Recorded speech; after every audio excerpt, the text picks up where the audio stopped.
Consider South America and Africa. Don't they kind of look like they fit together, like puzzle pieces? Well, they actually did. But about 130 million years ago, South America was like, bye, and slowly started drifting away. These days, it's around 1,800 miles from Africa, and it's still on the move. Every year, the continent shifts a little more toward the Pacific Ocean. So, how's that even happening? Tectonic plates are constantly moving. That's what makes the Earth's surface shift over time, going from this to what we see today. But those movements happen so slowly that you and I can't see them go. So, no, Brazilians or Chileans aren't out there feeling their continent inching westward. But the numbers don't lie.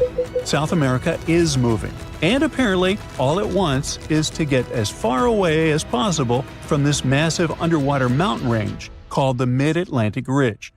But what exactly is pushing the land toward the Pacific Ocean? It is the heat inside our planet. Way, way down beneath the ocean, there are cracks in the Earth's crust, and magma, super hot melted rock, rises up through those cracks. When that happens, the magma cools and hardens into solid rock. Over time, this process might build underwater mountains, like the Mid-Atlantic Ridge. And as more new crust forms, it begins to push the older crust out of the way. In the process, tectonic plates and the continents riding on top of them get pushed along. Now, on the other side of South America, over by the Pacific, there is the Nazca Plate. It's heavier and it's moving eastward. Since it is denser, it is sliding underneath the South American plate. This entire process is called subduction, and it's happening at a rate of about 3 inches per year. By the way, the collision between these two plates is what's behind all those breathtaking volcanoes scattered throughout the Andes, and it's also making the continent move. So, if everything goes according to plan, projections show that South America will end up more centered in the Pacific Ocean in the future. But some models suggest something way crazier. Before we get into that, though, we need to clear something up. Why on earth isn't Africa following in South America's footsteps? I mean, shouldn't it be drifting west too? Well, not quite. Africa is doing its own thing, because it sits on the African plate.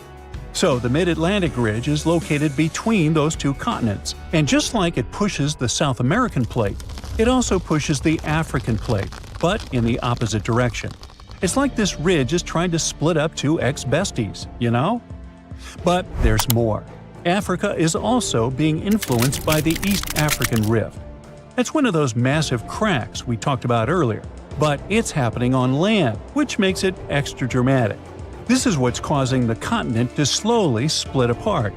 It's a long story, but let's just say the rift is pulling Africa in more directions than South America ever had to deal with. Okay, now it is finally time to talk about that crazier thing that might happen to South America and everything around it in the future. Theory number 1. It could break away from North America. I know, super dramatic, but don't panic. We're talking hundreds of millions of years from now, and I won't be around. You see, both continents are moving in the same general direction, but at different speeds. The North American plate is cruising along at about 1 inch per year, while South America is moving a bit faster. So even though they're heading the same way, they are not keeping pace. Over time, as the Atlantic Ocean continues to widen and the Pacific keeps shrinking, all this tectonic movement could eventually pull the Americas apart. Theory number 2. Marine life could go through some major changes. Right now, the Americas act as kind of a giant wall between the Atlantic and Pacific Oceans. Because of that, sea animals have evolved differently on each side. Take the green sea turtle, for example. The ones living in the Atlantic tend to be bigger and lighter in color. Meanwhile, their Pacific cousins are usually smaller and darker. But if, one day, there is no land blocking these two populations from mixing, they would end up with brand new migration routes, new nesting spots, and a lot more overlap in their territories. Now, multiply that scenario by hundreds of other species, and things could really get shaken up. We're talking about new interactions, unexpected competition, and maybe even the rise of entirely new species. Alright, theory number 3. America might meet Africa again. Right now, the Mid-Atlantic Ridge is busy creating a new seafloor, and because of that, The Atlantic Ocean is slowly getting wider. But in about 125 million years, scientists believe that process could come to a stop. Instead of the seafloor spreading apart, the ocean floor might start getting pulled under the continents. When that happens, the Atlantic will stop growing and start shrinking. And the water section between South America and Africa is likely to be the first part pulled beneath the land. That means the Americas and Africa could meet again. And when that happens, border countries could turn into super shaky places, with earthquakes happening all the time and brand new volcanoes popping up left and right. The eastern United States would no longer be known for the peaceful green slopes of the Appalachians, but for snow-covered giants that occasionally spew lava and ash, more like the Cascade Range out west. Countries would end up with totally new neighbors. Brazil might line up with Nigeria and Cameroon. Uruguay could be sitting right next to Angola, and Argentina might be sharing a border with South Africa. So if these two continents really do merge, how intense would that be?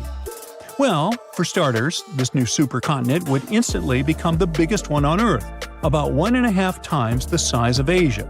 And chances are, a brand new mountain range would form right where the continents meet, creating a natural border between nations. Being part of the same massive continent could make a lot of things way easier. For one, tourism could totally take off. People traveling between countries by land without needing pricey plane tickets could be a game changer. But it wouldn't stop there. Other types of economic activity could get a major boost too. Now on one side we have South America, which already produces and sells a wide variety of foods, from wheat to bananas, beef, cocoa, soybeans, hey, you name it. On the other side, there is Africa, exporting things like textiles and clothing. That alone would make them a super powerful bloc when it comes to trading raw goods. But can you name another important thing these two continents have in common? Yep, petroleum. Countries in South America, like Brazil, Venezuela, and Colombia, are major oil exporters. And over in Africa, you've got Nigeria, Algeria, and Libya doing the same. Now, can you see just how powerful that kind of union could be? Meanwhile, let's talk about animals. These two massive lands coming together could lead us to wild meetups, like a capybara sharing space with a Nile crocodile, or a sloth seeing a hyena from the top of a tree. This could even lead to new animal hybrids showing up, like a tabby crocodile or a sloth hyena. Okay, those weren't the cleverest names, and honestly, these animals wouldn't be able to mate or even wouldn't want to. But you get the point, right? It's not all positive, unfortunately. New species showing up could become predators, competitors, or even parasites to the native plants and animals. It would take a long time for things to settle into a new balance in those border regions. But honestly, no one really knows how long it would take. The only thing I do know is neither of us will be around to see it, which is okay. The floor is lava. Haha, just kidding. But honestly, it's kind of falling apart. You might not feel it yet, but a huge part of North America has already lost 37 miles worth of rock from its foundation. And no, this isn't about earthquakes or giant sinkholes. It's about the continent losing pieces of the very thing that keeps the ground from wobbling around like a bad carnival ride. A team of researchers has just dropped a geological bombshell. Part of North America's ground is thinning out like a very sad, very slow ice cream drip. How do they know? They basically gave Earth a high-tech full-body MRI and created 3D maps showing how rocks once considered indestructible are now melting away into the planet's guts, like an upside-down cheese pizza inside an oven. But to really understand this mess, you first have to meet my old friends, Cratons. Cratons are like the roots of the continents. They're thick, tough, and ancient. We're talking billions of years old. These bad boys survived meteor impacts, supervolcanoes, and even the tectonic movement of plates. If the plates got into fistfights, for example, you can bet we would see mountain ranges being born. If they got a divorce, drifting apart from each other, then a whole new ocean would be born. All of these things leave scars on the surface of Earth, but the Cratons seem to always remain unfazed. like the cockroaches of geology. And since a craton can basically get punched in the face and feel nothing, scientists always assumed these things were nearly indestructible. But then, a group of researchers took their fancy machines to the test and realized that, wait, the cratons are falling apart? How? Enter the Farallon Plate, a really ancient tectonic plate that started to slide under North America's major plate over 100 million years ago. This is a pretty normal process, actually. It's called subduction, and it's how Earth recycles rocks and keeps itself from overheating.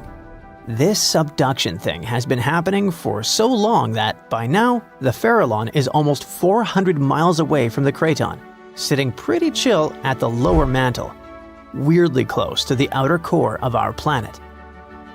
But the Farallon has been causing trouble, like that one roommate who moved out but keeps leaving weird stuff in the fridge. You see, as it sinks, it tugs on the bottom of North America's foundation, stretching it out and causing pieces to fall off into the deep mantle.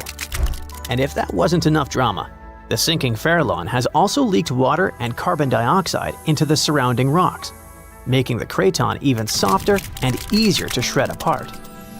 Thanks, Farallon. Very cool of you. By studying hundreds of earthquakes across thousands of monitoring stations, scientists have confirmed the story. Big chunks of continental material are dripping downward, thinning the Craton by as much as 37 miles. That's more missing rocks than can fit into a milk carton. Sounds dramatic, right? But don't worry. This is happening at a snail's pace. It'll take millions of years for anything noticeable to happen. Your great-great-great-great few grandkids from the distant future might still be standing on solid ground. But don't get too comfy. This thing may not be an urgent problem, but there's another type of sinking that's happening faster than you can say, "Help." Here's the thing. By 2050, at least 32 major cities in the US, including New York, Baltimore, and Charleston, could be partially underwater. And guess what? This one is mostly our fault. Scientists noticed that since 2007, some cities have been sinking into the ground between 0.04 and 0.08 inches every year. Charleston, in South Carolina, is pulling ahead in the worst way possible, sinking 0.15 inches annually.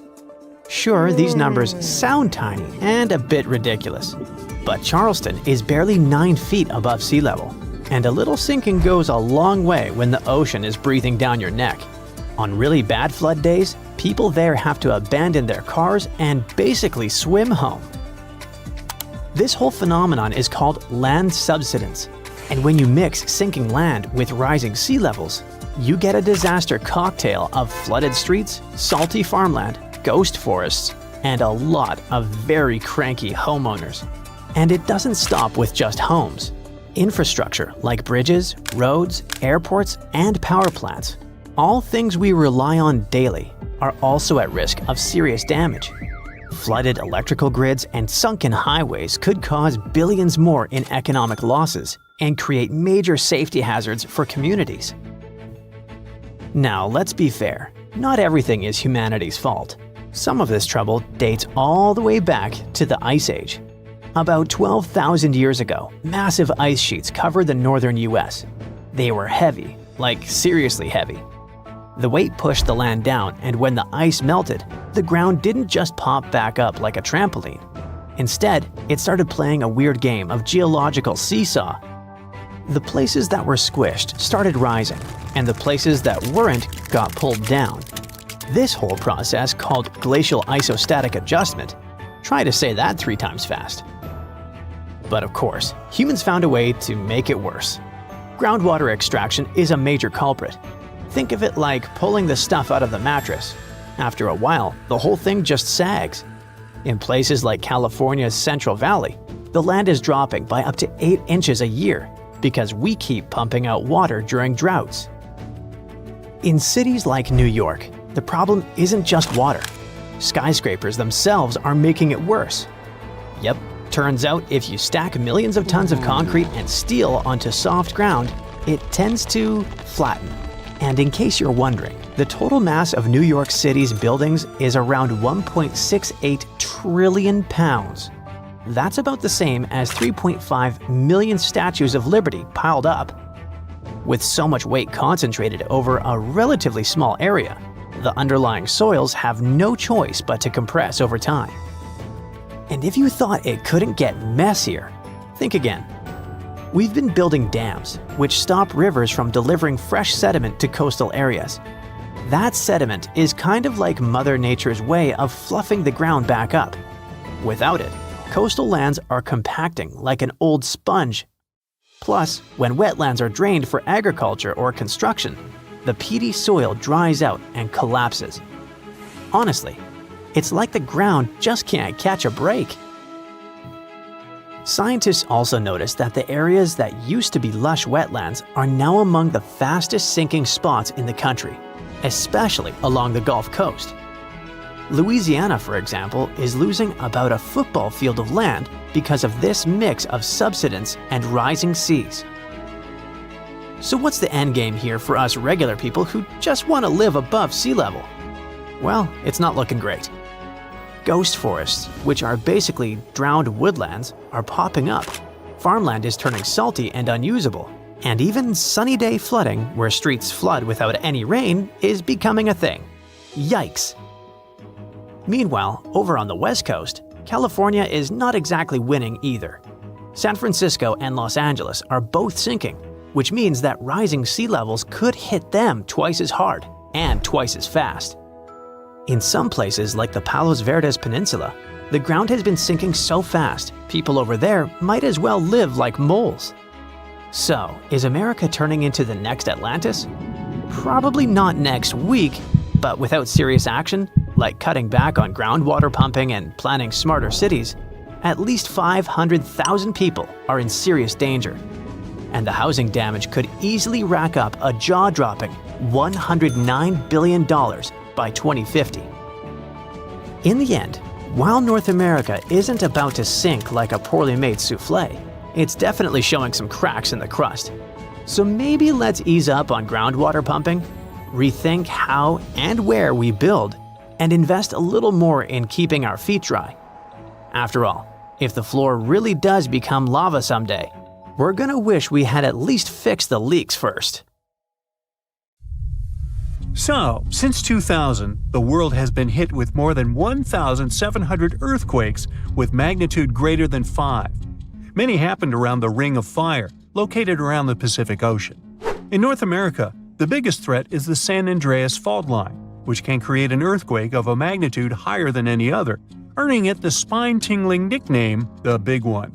The potential destruction of California is a terrifying prospect that could have unimaginable consequences. But the Big One is just the beginning of what's to come. Bad news! Scientists have predicted an earth-shattering event that will occur in 2030. Like it or not, there's a 70% chance that we'll experience the Big One, and it will be an earthquake with a magnitude of 6.7. The San Andreas Fault Line will cause the Big One, but what is scary is that we can't predict it. On the other hand, a massive earthquake occurs every 100 years. This means there's always time to prepare for a natural disaster.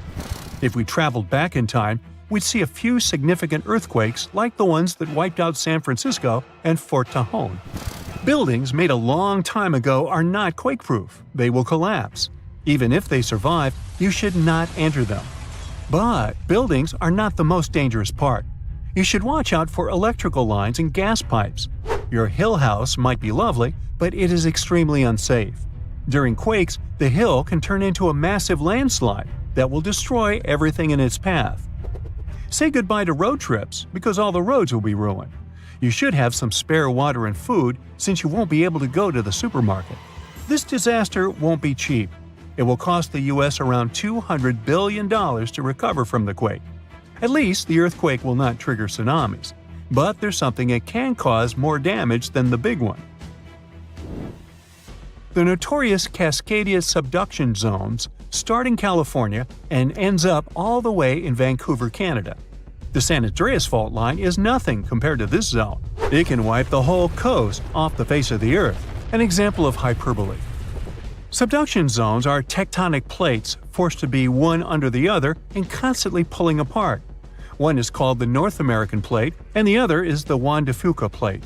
Zones like these are not to be messed with, since they are terrifying hotspots for earthquake activity and extremely dangerous because they cause massive underwater quakes. But they are underwater, so what can they do to us? Well, they can cause giant tsunamis, flooding cities, and destroying the coastline. Right now, the most active zone is the Ring of Fire. The Cascadia zone might be less active, but it is like a sleeping beast that can wake up and destroy everything in its path, causing a groundbreaking earthquake.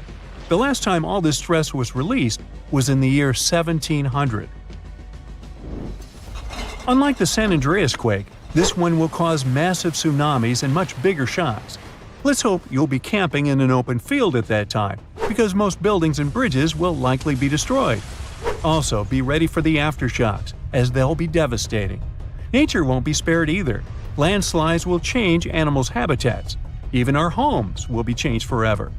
Luckily, there is a light at the end of the tunnel, and scientists are doing everything they can to ensure our safety. New rules are implemented. Every new building must be able to withstand massive shocks.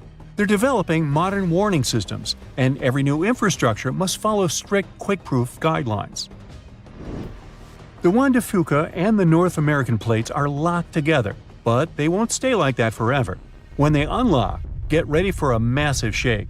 The closer you are to the epicenter, the more damage you'll experience. But even if you are lucky to be far away, you may still feel the ground shaking for some time. Now, if we compare the Cascadia subduction zone and the San Andreas Fault, we'll see how much more dangerous the Cascadia zone is.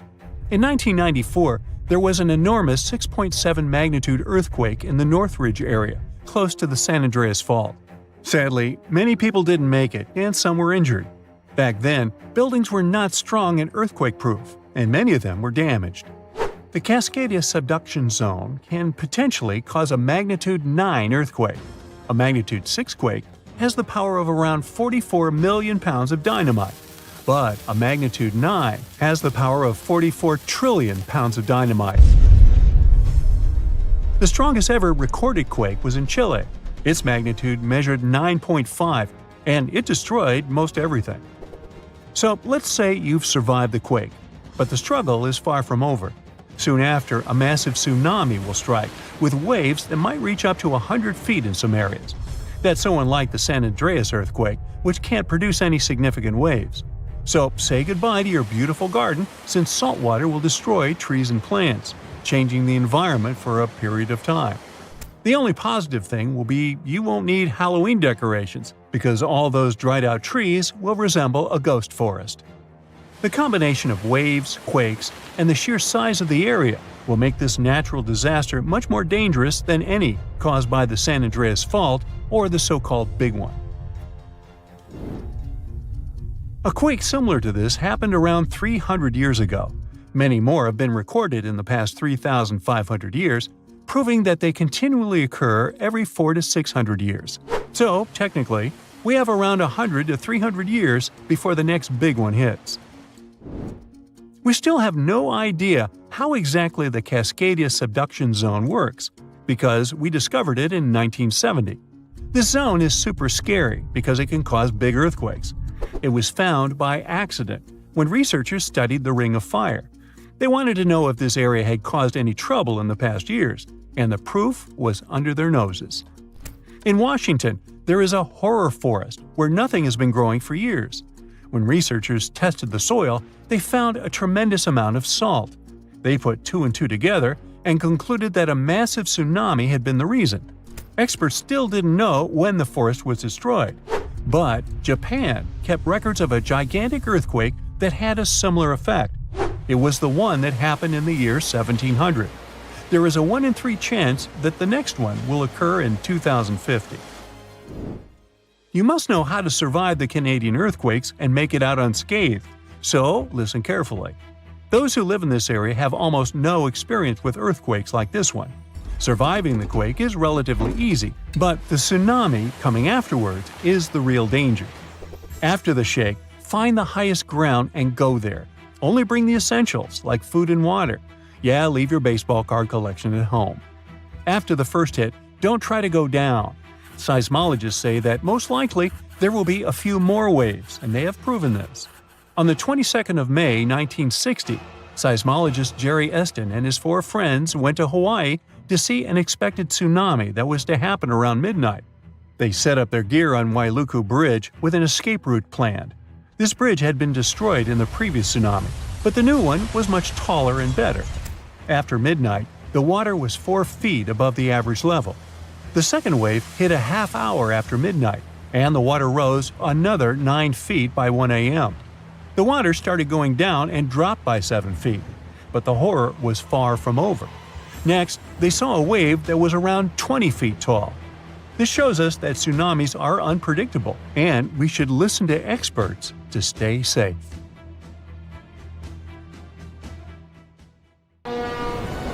My, it's wet out here.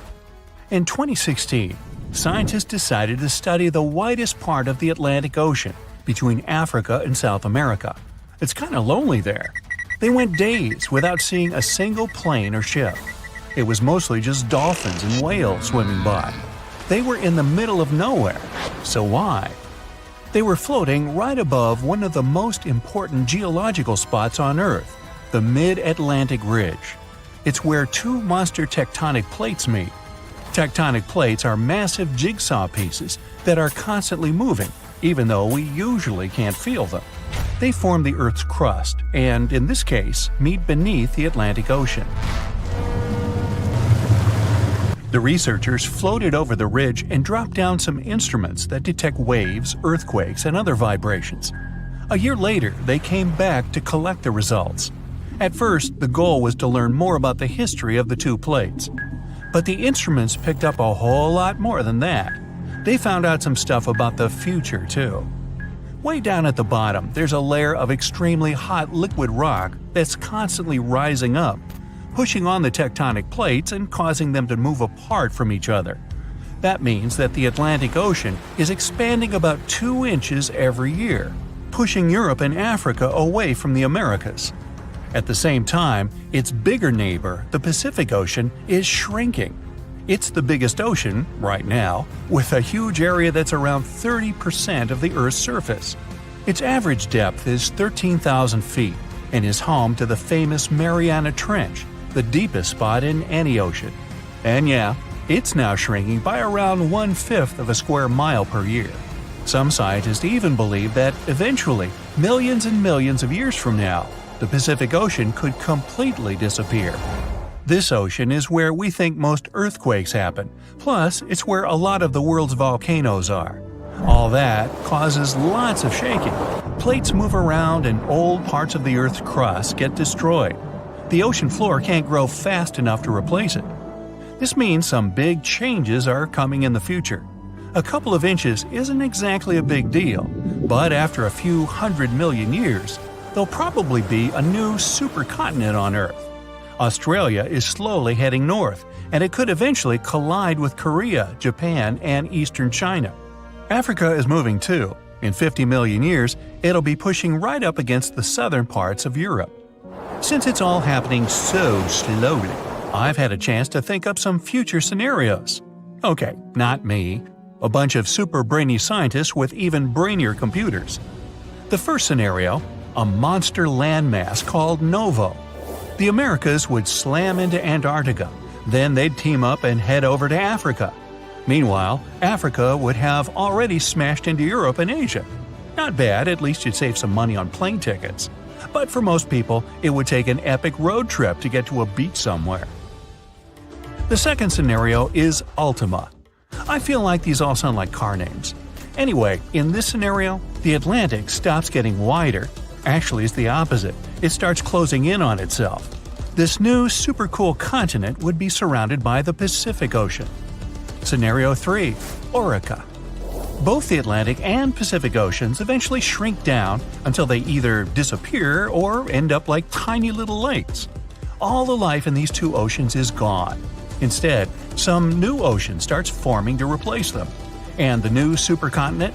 It has Australia in the corner, with the Americans and East Asia each on the opposite side of a small puddle that used to be the Pacific. The rest of the planet is one big unexplored superocean inhabited by… who knows? I won't be around then. Number 4. Amasia. There's that car thing again. This one predicts Africa, Australia, and all the continents except Antarctica start moving north. Sorry, Antarctica, even planet Earth keeps forgetting about you. Better luck next time. Well, way off in the future, it might be possible to take a big old road trip across every continent, or drive across the African-South American border, or even get to Australia without having to take the longest flight of your life. But we've got a while to wait. What should I do for the next 250 million years? Binge watch some Brightside? Tectonic plates move at different speeds, some slower, some slightly faster. Your hair and fingernails actually grow at roughly the same speed as these beasts move. Imagine if everyone lived on one of those supercontinents. Animals would finally be able to cross continents and meet species they've never seen before. Leopards, rhinos, lions, elephants. Imagine if they got curious enough to set out on a journey out of their habitat. A lion might meet a polar bear. Kangaroos could finally leave the land down under, and birds that migrate to warmer places would have to totally reorganize their travel schedules. Who knows what the climate would be like? Playing around with the continental jigsaw puzzle isn't exactly a new thing. Our world didn't always look like this. 300 million years ago, our planet didn't have 7 continents. It had only one, a supercontinent called Pangaea. Pangaea was surrounded by only one ocean. Over time, it slowly started falling apart. At one point, South America, Antarctica, Australia, and Africa were one unit, and North America and Eurasia were another. Over time, these continents also splintered off, each heading in its own direction. Scientists have discovered many similar plants and animal fossils on continents that are separated by huge oceans. Even when you just glance at a map, you can see how Africa and South America look like two massive puzzle pieces that fit together perfectly. When you look at all the oceans and seas on a map, it may look like they just flow right into each other, like there's only one big ocean and people gave different names to different parts. You wouldn't think that if you've ever been to the place where they meet. The Atlantic and Pacific have a strict border that looks like an invisible wall separating two completely different worlds. You can clearly see different colors and waters, and they don't mix. Of course, there's no wall or any actual physical border, but not all water's the same.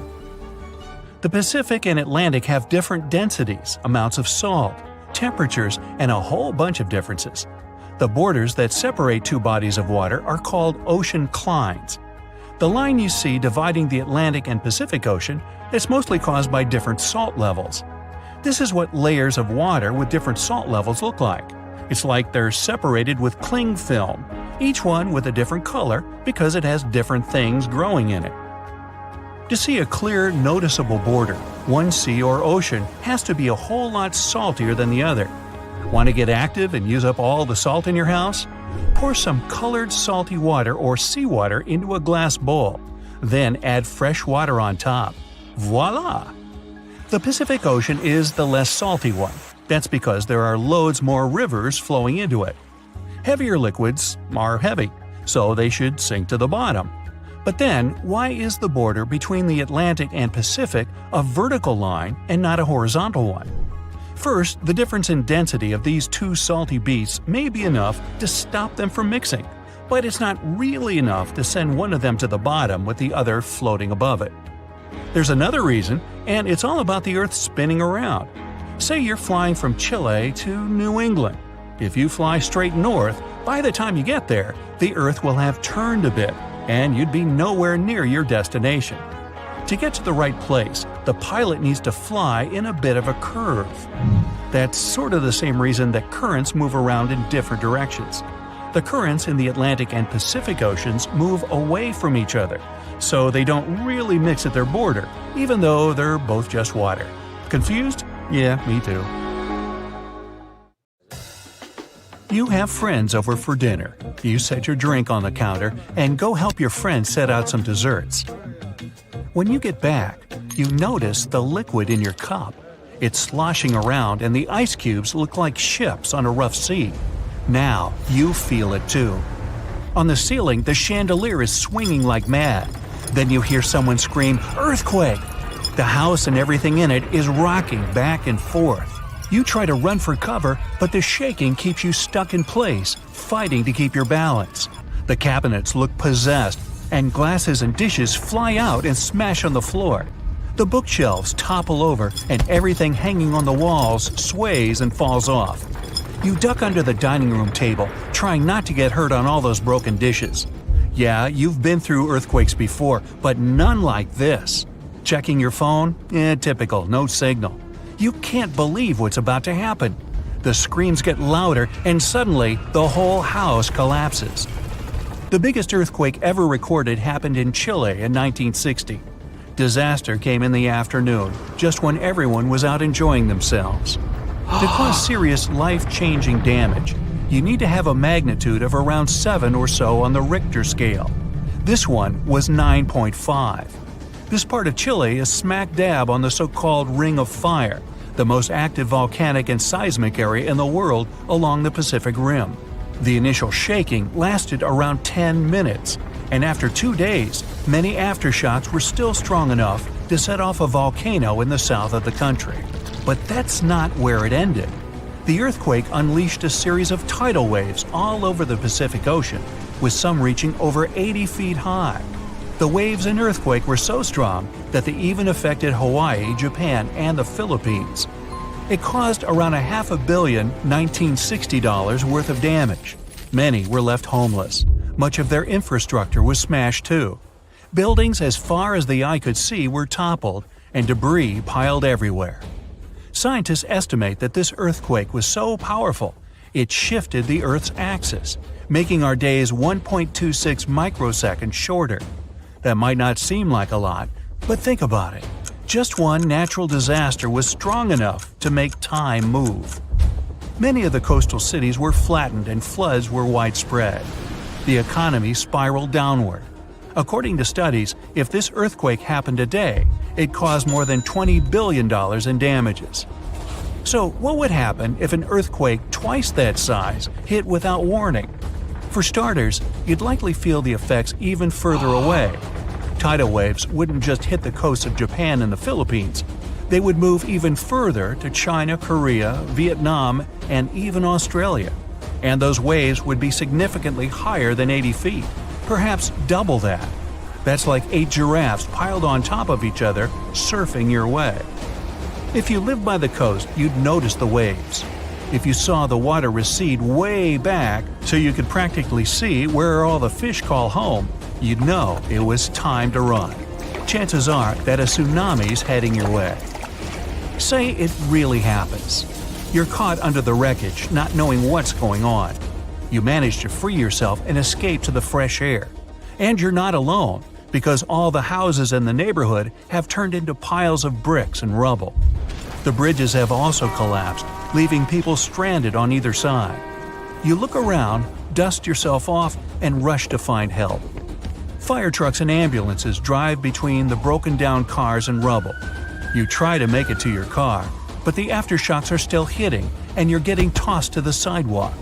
With all the cell towers down, you can't call anyone on your phone.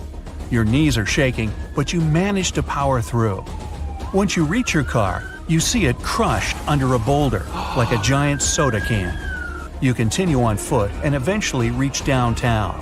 It looks as if some giant got angry and knocked all the buildings down. You push forward and try to see if you can find some help. Without warning, your phone vibrates.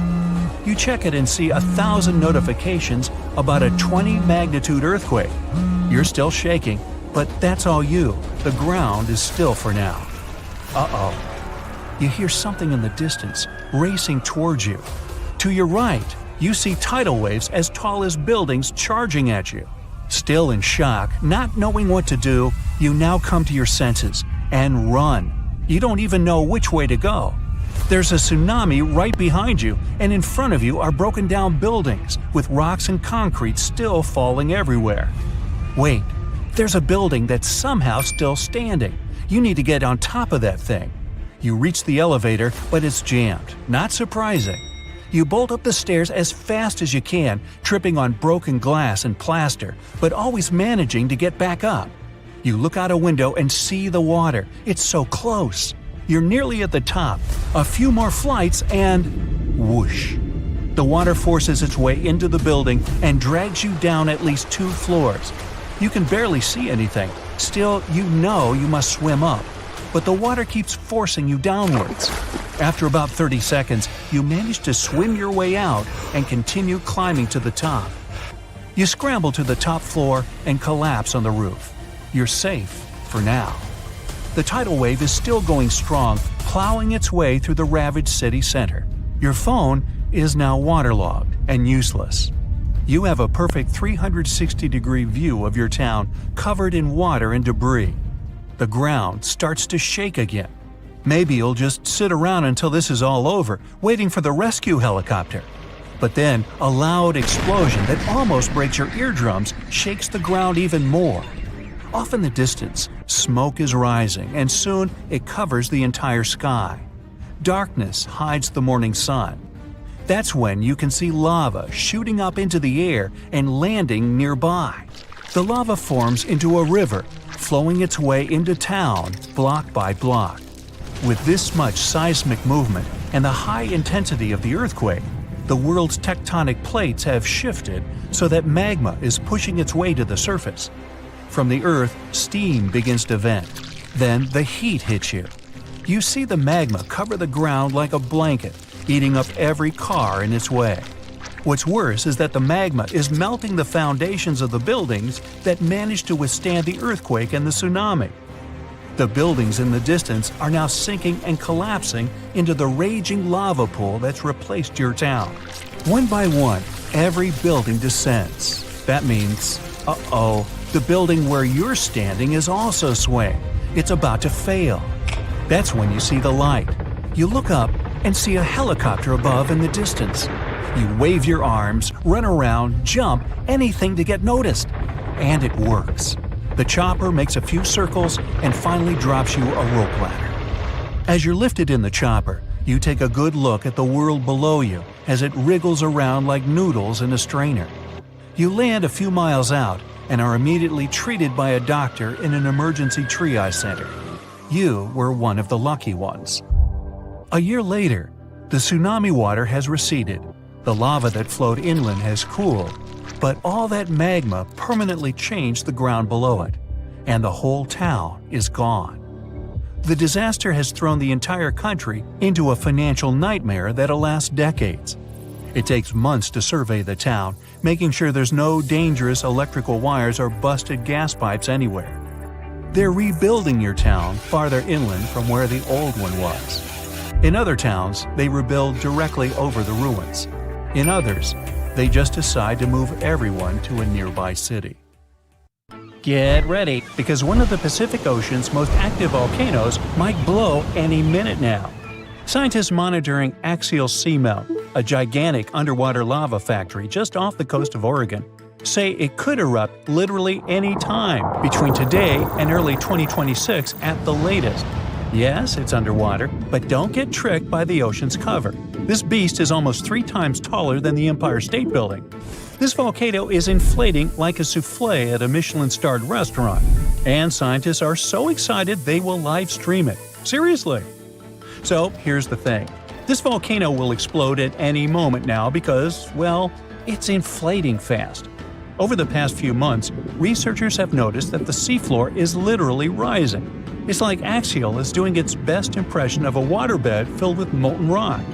Scientists call this inflation, which sounds like something you'd complain about after Thanksgiving dinner.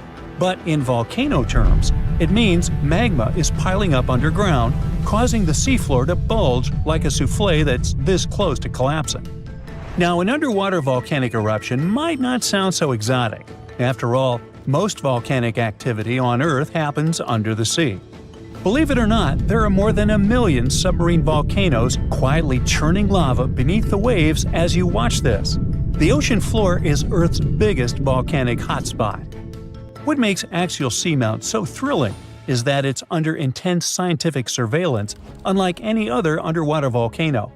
It's like the star player in a volcanic reality show, with a network of ocean-bottom instruments giving researchers real-time updates on magma movements, seismic tremors, and crust deformation.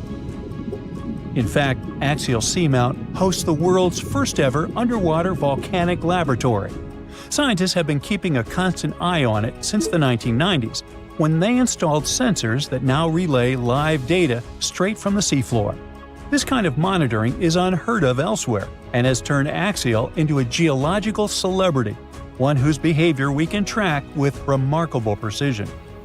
Besides, Axial is hilariously predictable. It erupts roughly every decade, and right on cue, it's gearing up for another performance. By mid-2024, it had inflated to nearly the same level as before its last eruption, which means the countdown is on. Scientists are so confident in its schedule that they've set up a volcanic advent calendar, waiting for the day when Axial decides to pop. But hold on, Axial Seamount isn't just your average underwater volcano.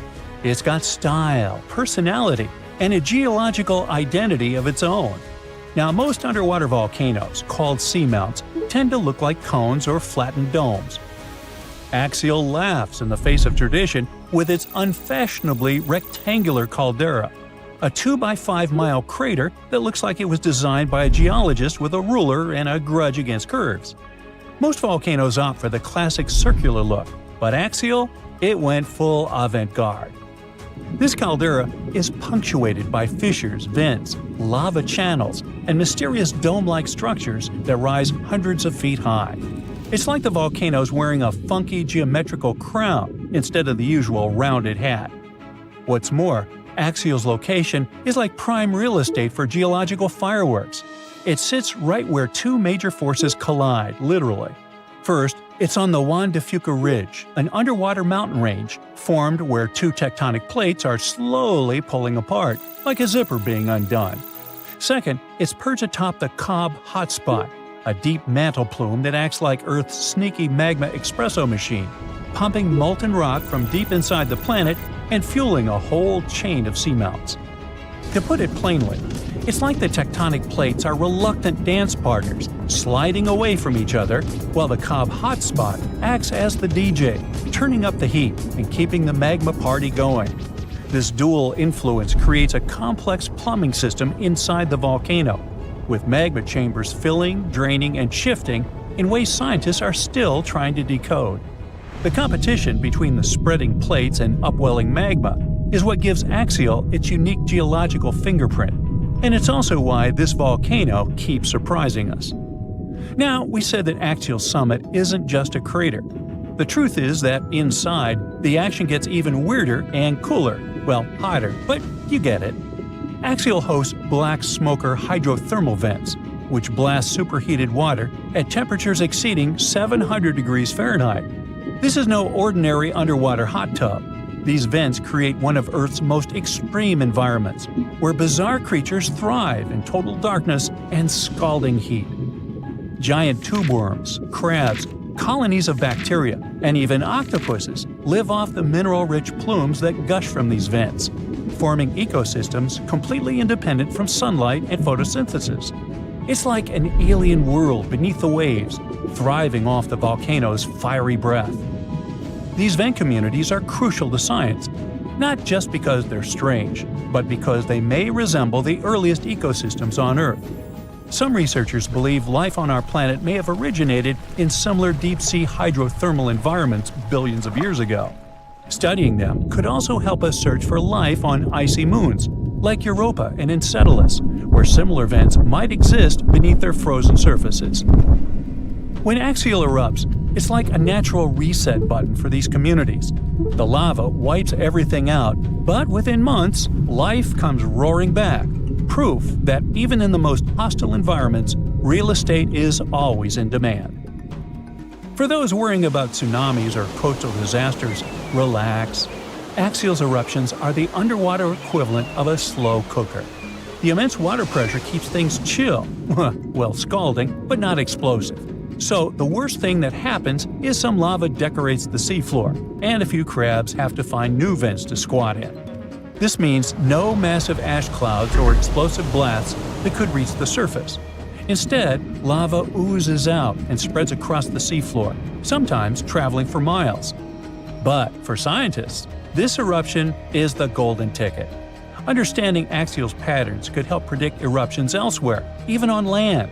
Plus, its bizarre ecosystems offer clues about how life might survive on other planets. Not bad for a volcano that mostly just sits around looking rectangular. Still, the volcano's activity can be heard in the form of thousands of small earthquakes every day. Thousands! As if the volcano itself was groaning and creaking, preparing to burst open. Again, we won't feel a thing, but at least they'll help scientists track the magma's movements and the volcano's eruptive cycle. Now, one of the coolest parts of this story is that scientists are preparing to live stream Axial's next eruption for the first time ever. Imagine watching an undersea volcano in action, live, as it's painting the ocean floor with fresh lava. It's like a front row seat to a natural fireworks display, thousands of feet beneath the waves. The live stream will come courtesy of the Ocean Observatory's initiative, which maintains a series of fiber optic cables linking Axial's instruments directly to shore. It's the Wi-Fi of the deep sea, and it's about to broadcast molten rock in HD. And there's another twist. Scientists have noticed a curious pattern in Axial's eruptions. All three of its most recent eruptions, in 1998, 2011, and 2015, happened between January and April, the months when Earth starts moving away from the Sun. So why? Well, it might have something to do with the Moon's gravitational pull. The Moon's orbit causes ocean tides to rise and fall, which changes the pressure on the seafloor and could help nudge the magma chamber to its breaking point. I guess the Moon isn't just a romantic light in the night sky. It might be the ultimate volcanic whisperer. So, one thing's for sure, when Axial goes, it'll be the best documented underwater eruption in history. So, keep your eyes peeled. This is one natural spectacle you won't want to miss. And who knows, if we're lucky, we might even get deep-sea eruption ASMR out of the deal. Now, if you'll excuse me, I'll be refreshing the live feed like it's a Taylor Swift ticket sale. The snowpack over your head splits in two right in front of your eyes and starts tumbling down in the frozen slope to its resting place far, far below. Anything in its way is crushed under the immense mass of snow and debris. You're witnessing an avalanche, one of the most dangerous natural disasters. But what if I tell you about another kind of avalanche, no less blood-chilling than the mountain one? And the most bizarre thing about it is that it occurs underwater.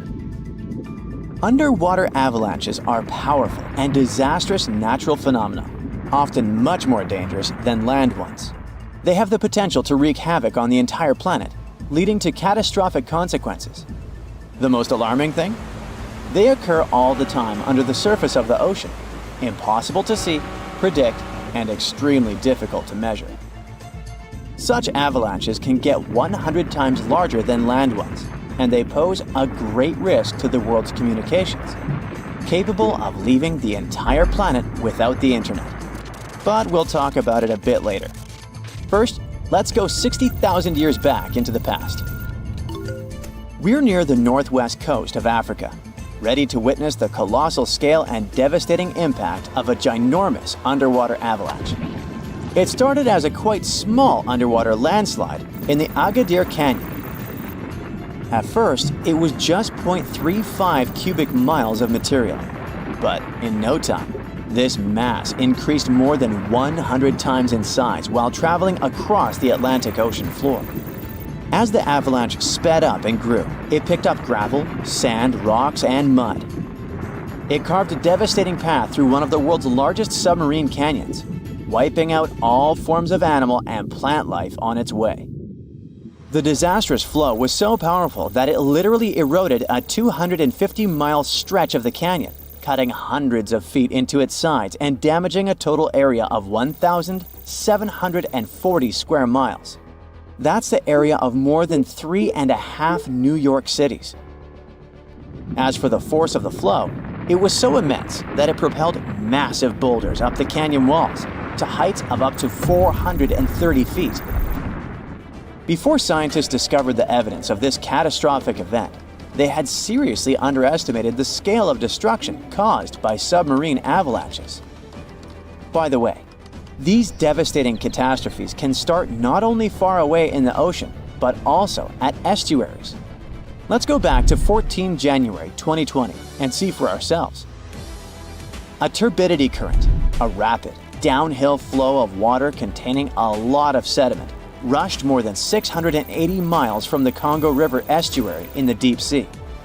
This current appeared due to two factors: terrible flooding along the Congo River in late December 2019 and unusually large spring tides. This resulted in an avalanche of sand and mud. Its volume was equivalent to 1/3 of all the sediment produced annually by all the rivers in the world. This sediment avalanche accelerated, increasing in speed from 17 feet per second in the upper part of the Congo Canyon to 26 feet per second when it reached the end of the channel, almost 700 miles away from the coastline. This route made it the longest avalanche of sediment ever measured on our planet. 2 days later, the flow reached the deep ocean.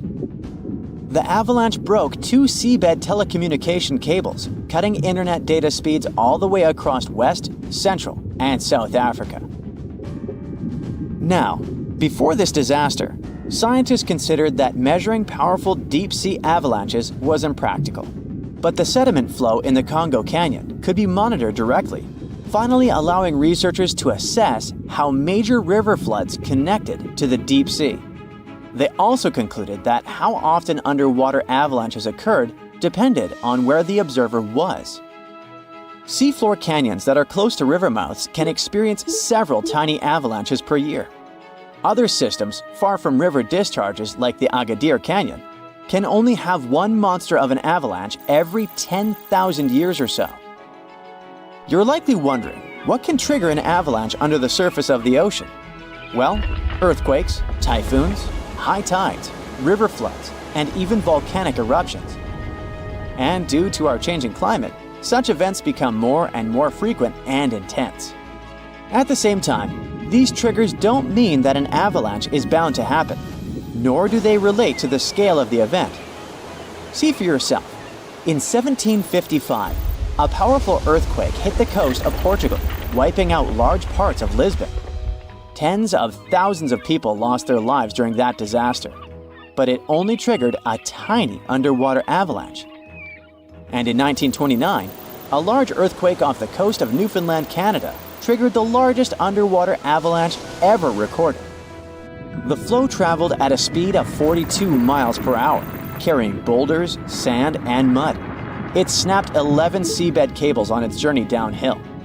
The avalanche was so powerful, it produced a tsunami that claimed the lives of 28 people along the coastline. Now, submarine avalanches are totally invisible because they happen deep under the ocean surface, which makes them extremely hard to study. But we must find a way because these flows are super important. They transport sediments, nutrients, and even pollutants across the ocean floor. So, a research team from Liverpool decided to unravel this mystery. Over the last 40 years, they've collected more than 300 samples from the ocean floor. Combined with seismic and bathymetric data, which is a fancy word for ocean mapping, they managed to reconstruct a massive submarine avalanche. It was the first time an underwater avalanche of this size was mapped out. An even cooler thing, the event itself started off pretty modestly, but it quickly evolved into a colossal avalanche that grew to more than 650 feet tall. To put that into perspective, imagine a skyscraper-sized avalanche zooming from Liverpool to London, cutting a trench 100 feet deep and 9 miles wide.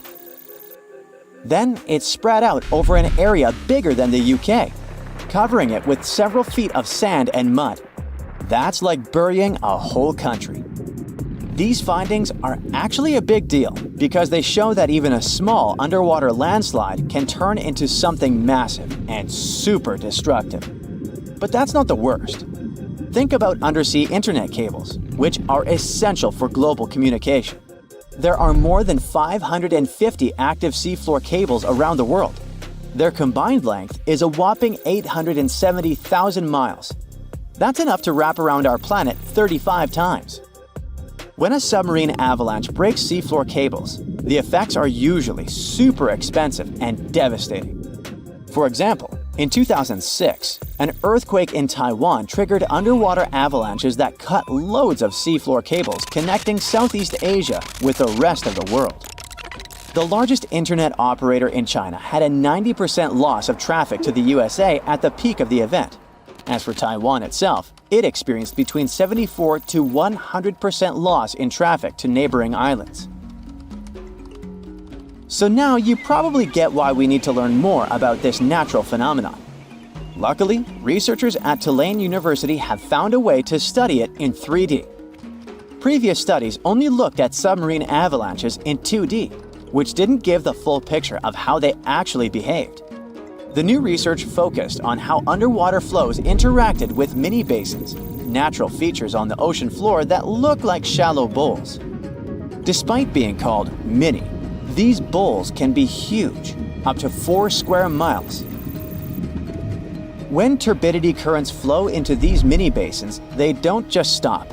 No, they hit the far side and curl back around like water eddies in a stream.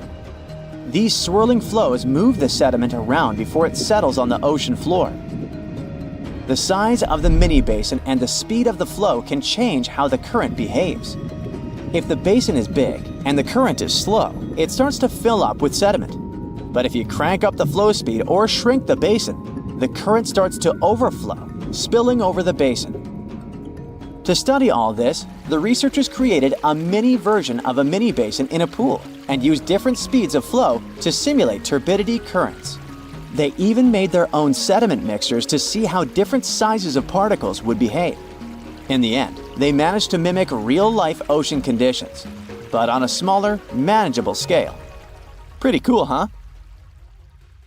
A magnitude 15 earthquake has the potential to completely destroy our planet and evaporate all the water in a matter of seconds, leaving Earth uninhabitable. Over 500,000 earthquakes happen annually, but none have a magnitude of 15. 90% of quakes occur in the terrifying Ring of Fire zone located around the Pacific Ocean. The ground there is like jello. It shakes almost constantly. The most powerful earthquake to have ever struck Earth had a magnitude of 9.5. That much power can lengthen or shorten the day. But there's probably an earthquake in the confines of your own home now caused by a speck of dust landing on a table. But it has a power of negative 15 magnitudes. Earthquakes happen when tectonic plates move. They're like Lego pieces that are not properly secured, and when they move up, down, or hit one another, the ground also moves, triggering earthquakes. This tectonic energy acts like a battery. It stores energy for a long time, up to 500 years. When this stored energy is released in a sudden burst, the consequences are horrifying. Even the strongest structures submit to this relentless force that leaves a trail of destruction in its path. In some instances, earthquakes can even trigger tsunamis, amplifying the chaos. Such a crazy amount of power can split the ground open and cause severe damage. The strength of an earthquake is measured by the Richter scale, but now it's being replaced by the moment magnitude scale. When there's an earthquake, we hear about how strong it is. It's usually from 1 to 10. Luckily, we haven't had a Richter scale earthquake yet. The most powerful earthquake to have ever happened in modern history occurred in Chile in the 60s. It was around 9.5 on the Richter scale, and it altered Earth's rotation and messed up the length of the day by around 2 milliseconds. It also triggered a massive tsunami and affected a vast area of 155,000 square miles. The Richter scale doesn't actually have a limit. Still, anything above 25 doesn't need measuring, because if that ever happened, we would simply turn into dust, and nobody would care to measure this disaster. As we said, the strongest earthquake had a magnitude of 9.5. If this magnitude had been just 0.5 stronger, it would have created a ruptured line 2,174 miles long. That is almost 7 times the size of Wyoming. A magnitude 11 earthquake would create a crack halfway around the world. Massive tsunamis would hit coastal areas, destroying everything, and Earth would get into a massive environmental crisis. If you love hiking, you would have new mountains to explore, created by the terrifying earthquake. Even the temperature would increase because of volcanic eruptions and the resulting greenhouse gases. It would turn our planet into a hot oven. The safest places would be far away from any buildings, seas, oceans, and mountains where there would be a low chance of a landslide. Countries unprepared for earthquakes would be totally destroyed, and cities would turn into piles of rubble and dust. Going up on the Richter scale would only make things worse. But don't worry, an earthquake of that power is impossible. Earth's crust doesn't have enough energy to produce such earthquakes. But there is something that has much more power and can produce mega earthquakes. Asteroids are powerful enough to destroy our planet, as we all know from the dinosaur era. That asteroid was around 6 miles long and it caused massive damage to the planet. It triggered earthquakes that shook the ground constantly for months. These terrifying quakes were about 50,000 times stronger than the Chile earthquake. They also triggered a tsunami that was 30,000 times more powerful than the Indian Ocean tsunami. And the latter was one of the most devastating tsunamis to have ever struck Earth. The earthquakes caused by the asteroid had a magnitude of 11, making it the most powerful and scariest natural disaster ever. And let's hope it stays that way. The Indian Ocean tsunami affected only certain areas of the world. Meanwhile, the asteroid tsunami affected every part of the world and had 33-foot-tall waves. Even if you had traveled to the most remote place on Earth, you wouldn't have been able to hide from this Grim Reaper. A 15-magnitude earthquake wouldn't be 15% stronger than the Chile earthquake. The scale doesn't work like that. It would be around 100 million times more powerful than a 9.5 magnitude quake. It could make all the water on Earth evaporate, leaving us devastated and without any H2O to survive. All ecosystems would collapse. All food chains would be broken. And only some super strong bacteria would probably survive the impossible. That is only a fraction of the frightening things that could happen. The ocean is like the AC for our planet. Without it, Earth would be super hot. The ocean also serves as a shield from the sun's powerful rays. It acts as a heat absorber and cools Earth.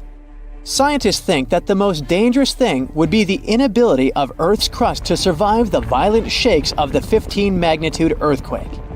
If our planet miraculously survived and didn't turn into dust, there would be massive openings in its crust. The ground would become gelatinous.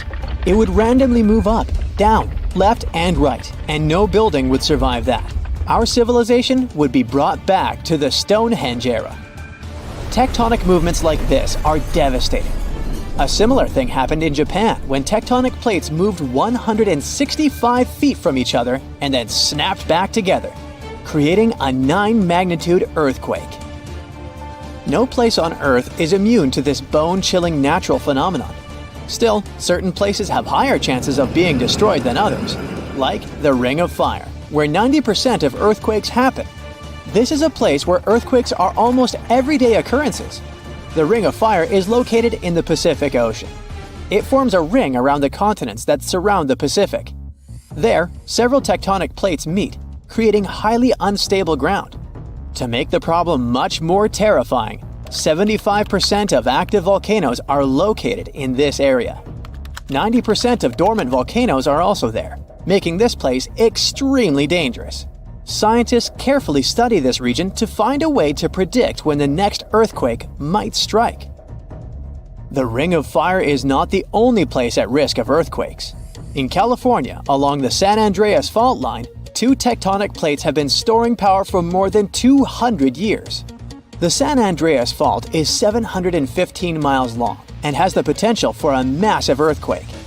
This region has its fear of violent earthquakes like the one that happened in San Francisco in 1906. It had a magnitude of 7.8 on the Richter scale. Scientists' predictions are terrifying. They say that the chance of a 6.7 magnitude earthquake is very high in the area.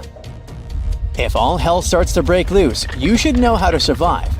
Avoid anything that might fall on you, like windows, closets, or unstable ceilings.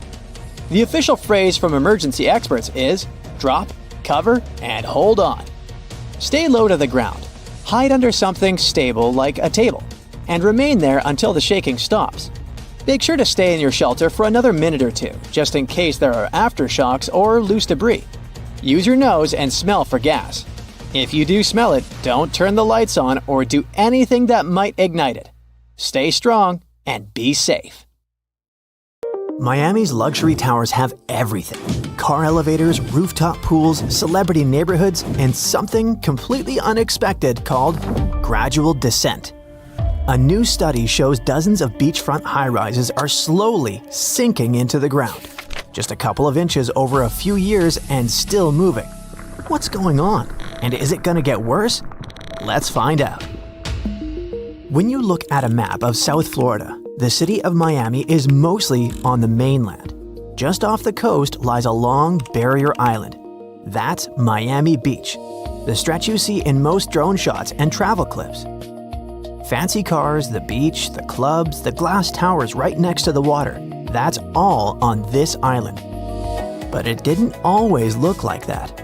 For a long time, this area was mostly older hotels and simple apartment buildings. As prices went up and richer buyers started chasing ocean views, developers began knocking those down and putting luxury high-rises in their place. Floor by floor, that island turned into a narrow wall of glass facing the Atlantic Ocean. Now, here's the problem. Miami Beach sits only 4 to 5 feet above sea level.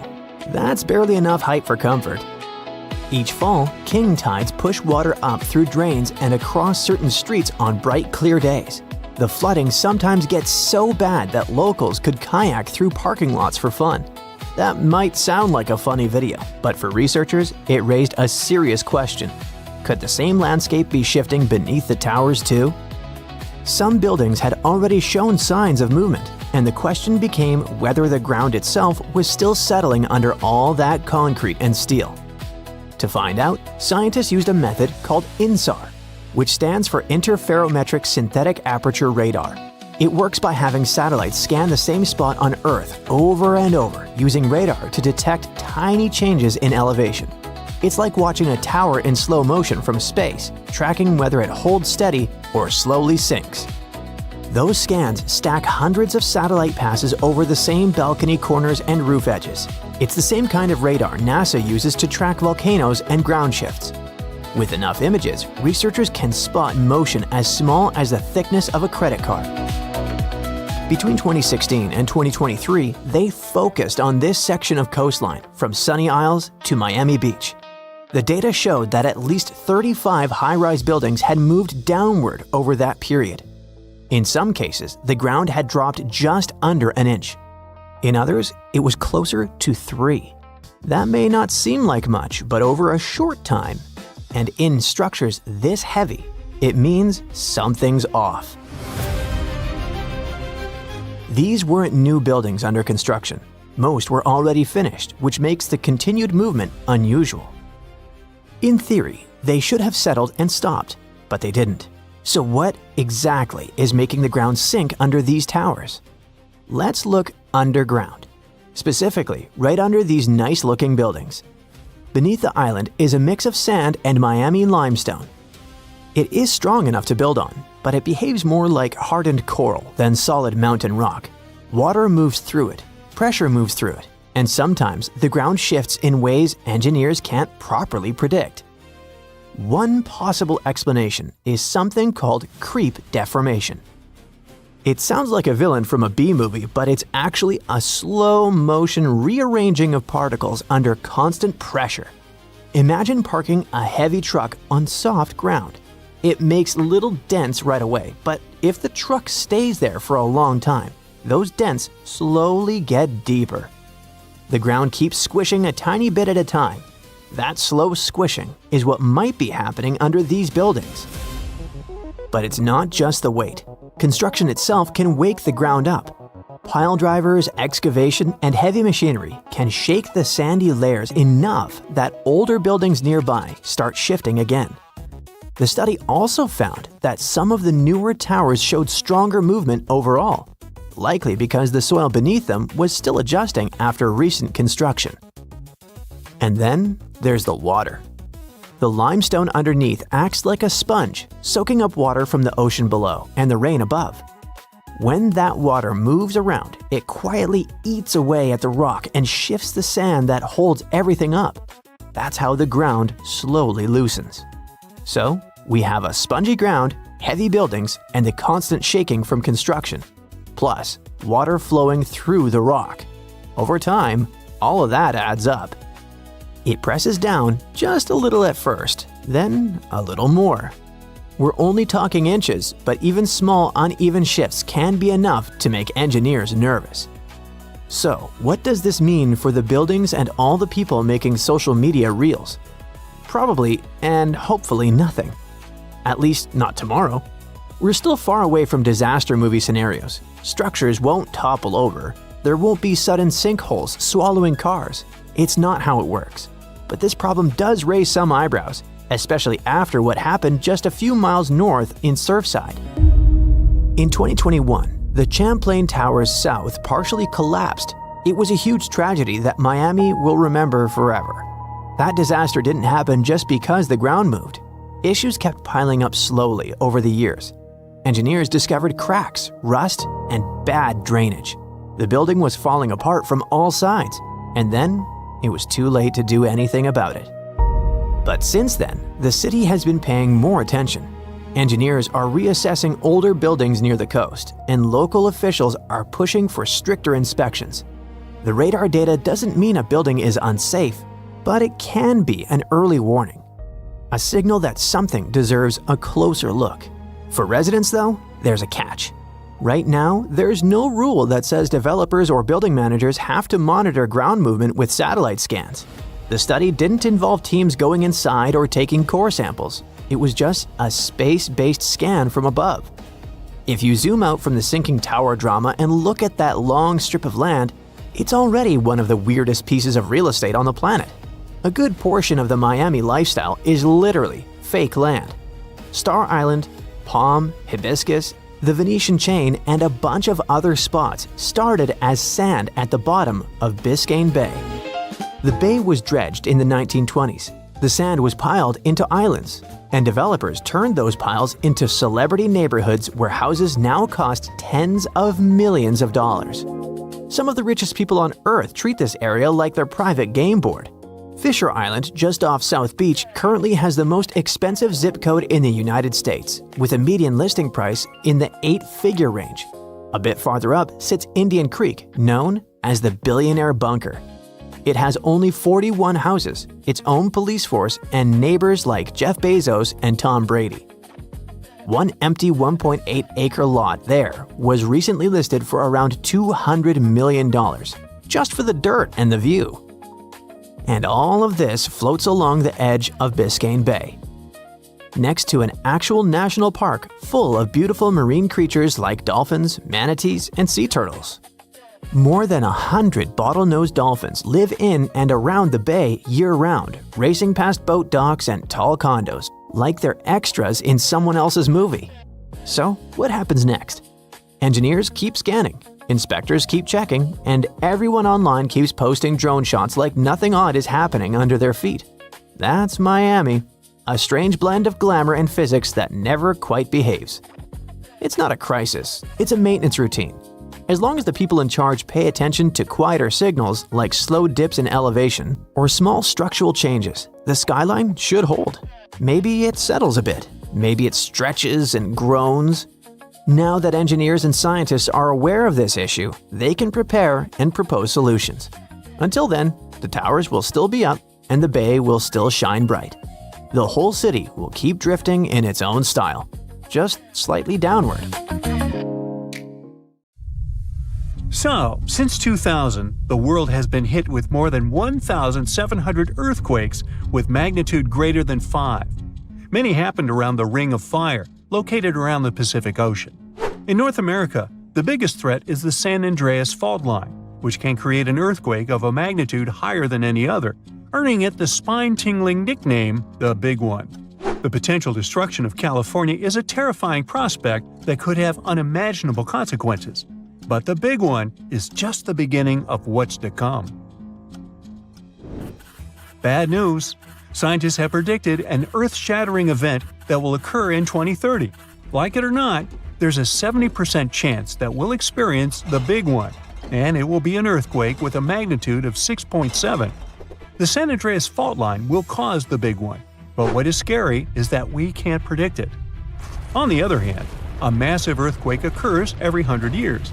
This means there's always time to prepare for a natural disaster. If we traveled back in time, we'd see a few significant earthquakes like the ones that wiped out San Francisco and Fort Tejon. Buildings made a long time ago are not quake-proof. They will collapse. Even if they survive, you should not enter them. But buildings are not the most dangerous part. You should watch out for electrical lines and gas pipes. Your hill house might be lovely, but it is extremely unsafe. During quakes, the hill can turn into a massive landslide that will destroy everything in its path. Say goodbye to road trips because all the roads will be ruined. You should have some spare water and food since you won't be able to go to the supermarket. This disaster won't be cheap. It will cost the U.S. around $200 billion to recover from the quake. At least the earthquake will not trigger tsunamis. But there's something it can cause more damage than the big one. The notorious Cascadia subduction zones start in California and ends up all the way in Vancouver, Canada. The San Andreas fault line is nothing compared to this zone. It can wipe the whole coast off the face of the Earth, an example of hyperbole. Subduction zones are tectonic plates forced to be one under the other and constantly pulling apart. One is called the North American Plate and the other is the Juan de Fuca Plate. Zones like these are not to be messed with, since they are terrifying hotspots for earthquake activity and extremely dangerous because they cause massive underwater quakes. But they are underwater, so what can they do to us? Well, they can cause giant tsunamis, flooding cities, and destroying the coastline. Right now, the most active zone is the Ring of Fire. The Cascadia zone might be less active, but it is like a sleeping beast that can wake up and destroy everything in its path, causing a groundbreaking earthquake. The last time all this stress was released was in the year 1700. Unlike the San Andreas quake, this one will cause massive tsunamis and much bigger shocks. Let's hope you'll be camping in an open field at that time, because most buildings and bridges will likely be destroyed. Also, be ready for the aftershocks, as they'll be devastating. Nature won't be spared either. Landslides will change animals' habitats. Even our homes will be changed forever. Luckily, there is a light at the end of the tunnel, and scientists are doing everything they can to ensure our safety. New rules are implemented. Every new building must be able to withstand massive shocks. They're developing modern warning systems, and every new infrastructure must follow strict quake-proof guidelines. The Juan de Fuca and the North American plates are locked together, but they won't stay like that forever. When they unlock, get ready for a massive shake. The closer you are to the epicenter, the more damage you'll experience. But even if you are lucky to be far away, you may still feel the ground shaking for some time. Now, if we compare the Cascadia subduction zone and the San Andreas fault, we'll see how much more dangerous the Cascadia zone is. In 1994, there was an enormous 6.7 magnitude earthquake in the Northridge area, close to the San Andreas fault. Sadly, many people didn't make it, and some were injured. Back then, buildings were not strong and earthquake-proof, and many of them were damaged. The Cascadia subduction zone can potentially cause a magnitude 9 earthquake. A magnitude 6 quake has the power of around 44 million pounds of dynamite, but a magnitude 9 has the power of 44 trillion pounds of dynamite. The strongest ever recorded quake was in Chile. Its magnitude measured 9.5, and it destroyed most everything. So let's say you've survived the quake, but the struggle is far from over. Soon after, a massive tsunami will strike, with waves that might reach up to 100 feet in some areas. That's so unlike the San Andreas earthquake, which can't produce any significant waves. So say goodbye to your beautiful garden, since salt water will destroy trees and plants, changing the environment for a period of time. The only positive thing will be you won't need Halloween decorations, because all those dried-out trees will resemble a ghost forest. The combination of waves, quakes, and the sheer size of the area will make this natural disaster much more dangerous than any caused by the San Andreas Fault or the so-called Big One. A quake similar to this happened around 300 years ago. Many more have been recorded in the past 3,500 years, proving that they continually occur every 400 to 600 years. So, technically, we have around 100 to 300 years before the next big one hits. We still have no idea how exactly the Cascadia subduction zone works, because we discovered it in 1970. This zone is super scary because it can cause big earthquakes. It was found by accident when researchers studied the Ring of Fire. They wanted to know if this area had caused any trouble in the past years, and the proof was under their noses. In Washington, there is a horror forest where nothing has been growing for years. When researchers tested the soil, they found a tremendous amount of salt. They put two and two together and concluded that a massive tsunami had been the reason. Experts still didn't know when the forest was destroyed. But Japan kept records of a gigantic earthquake that had a similar effect. It was the one that happened in the year 1700. There is a 1 in 3 chance that the next one will occur in 2050.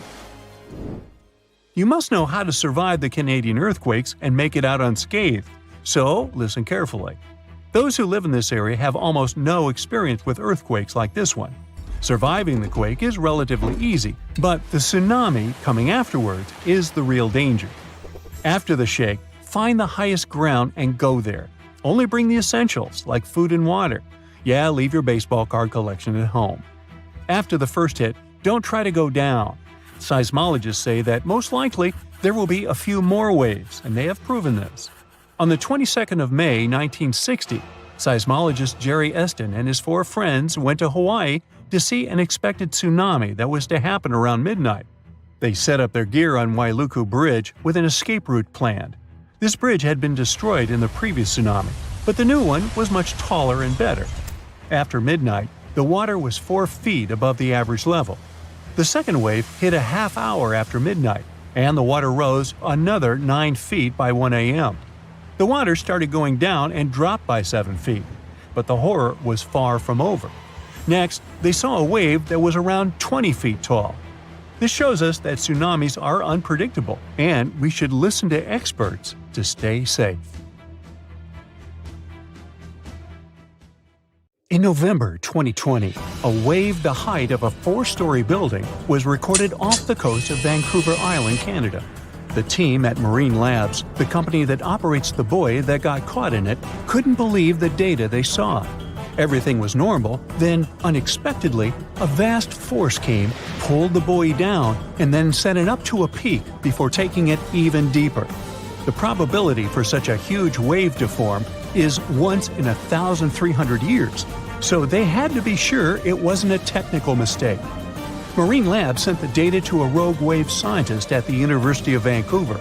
They analyzed and validated the findings and shared them in February 2022. The wave officially became the most extreme rogue wave ever officially recorded, as it was 3 times the height of waves around it. Luckily, this giant didn't leave any damage, as it happened too far offshore.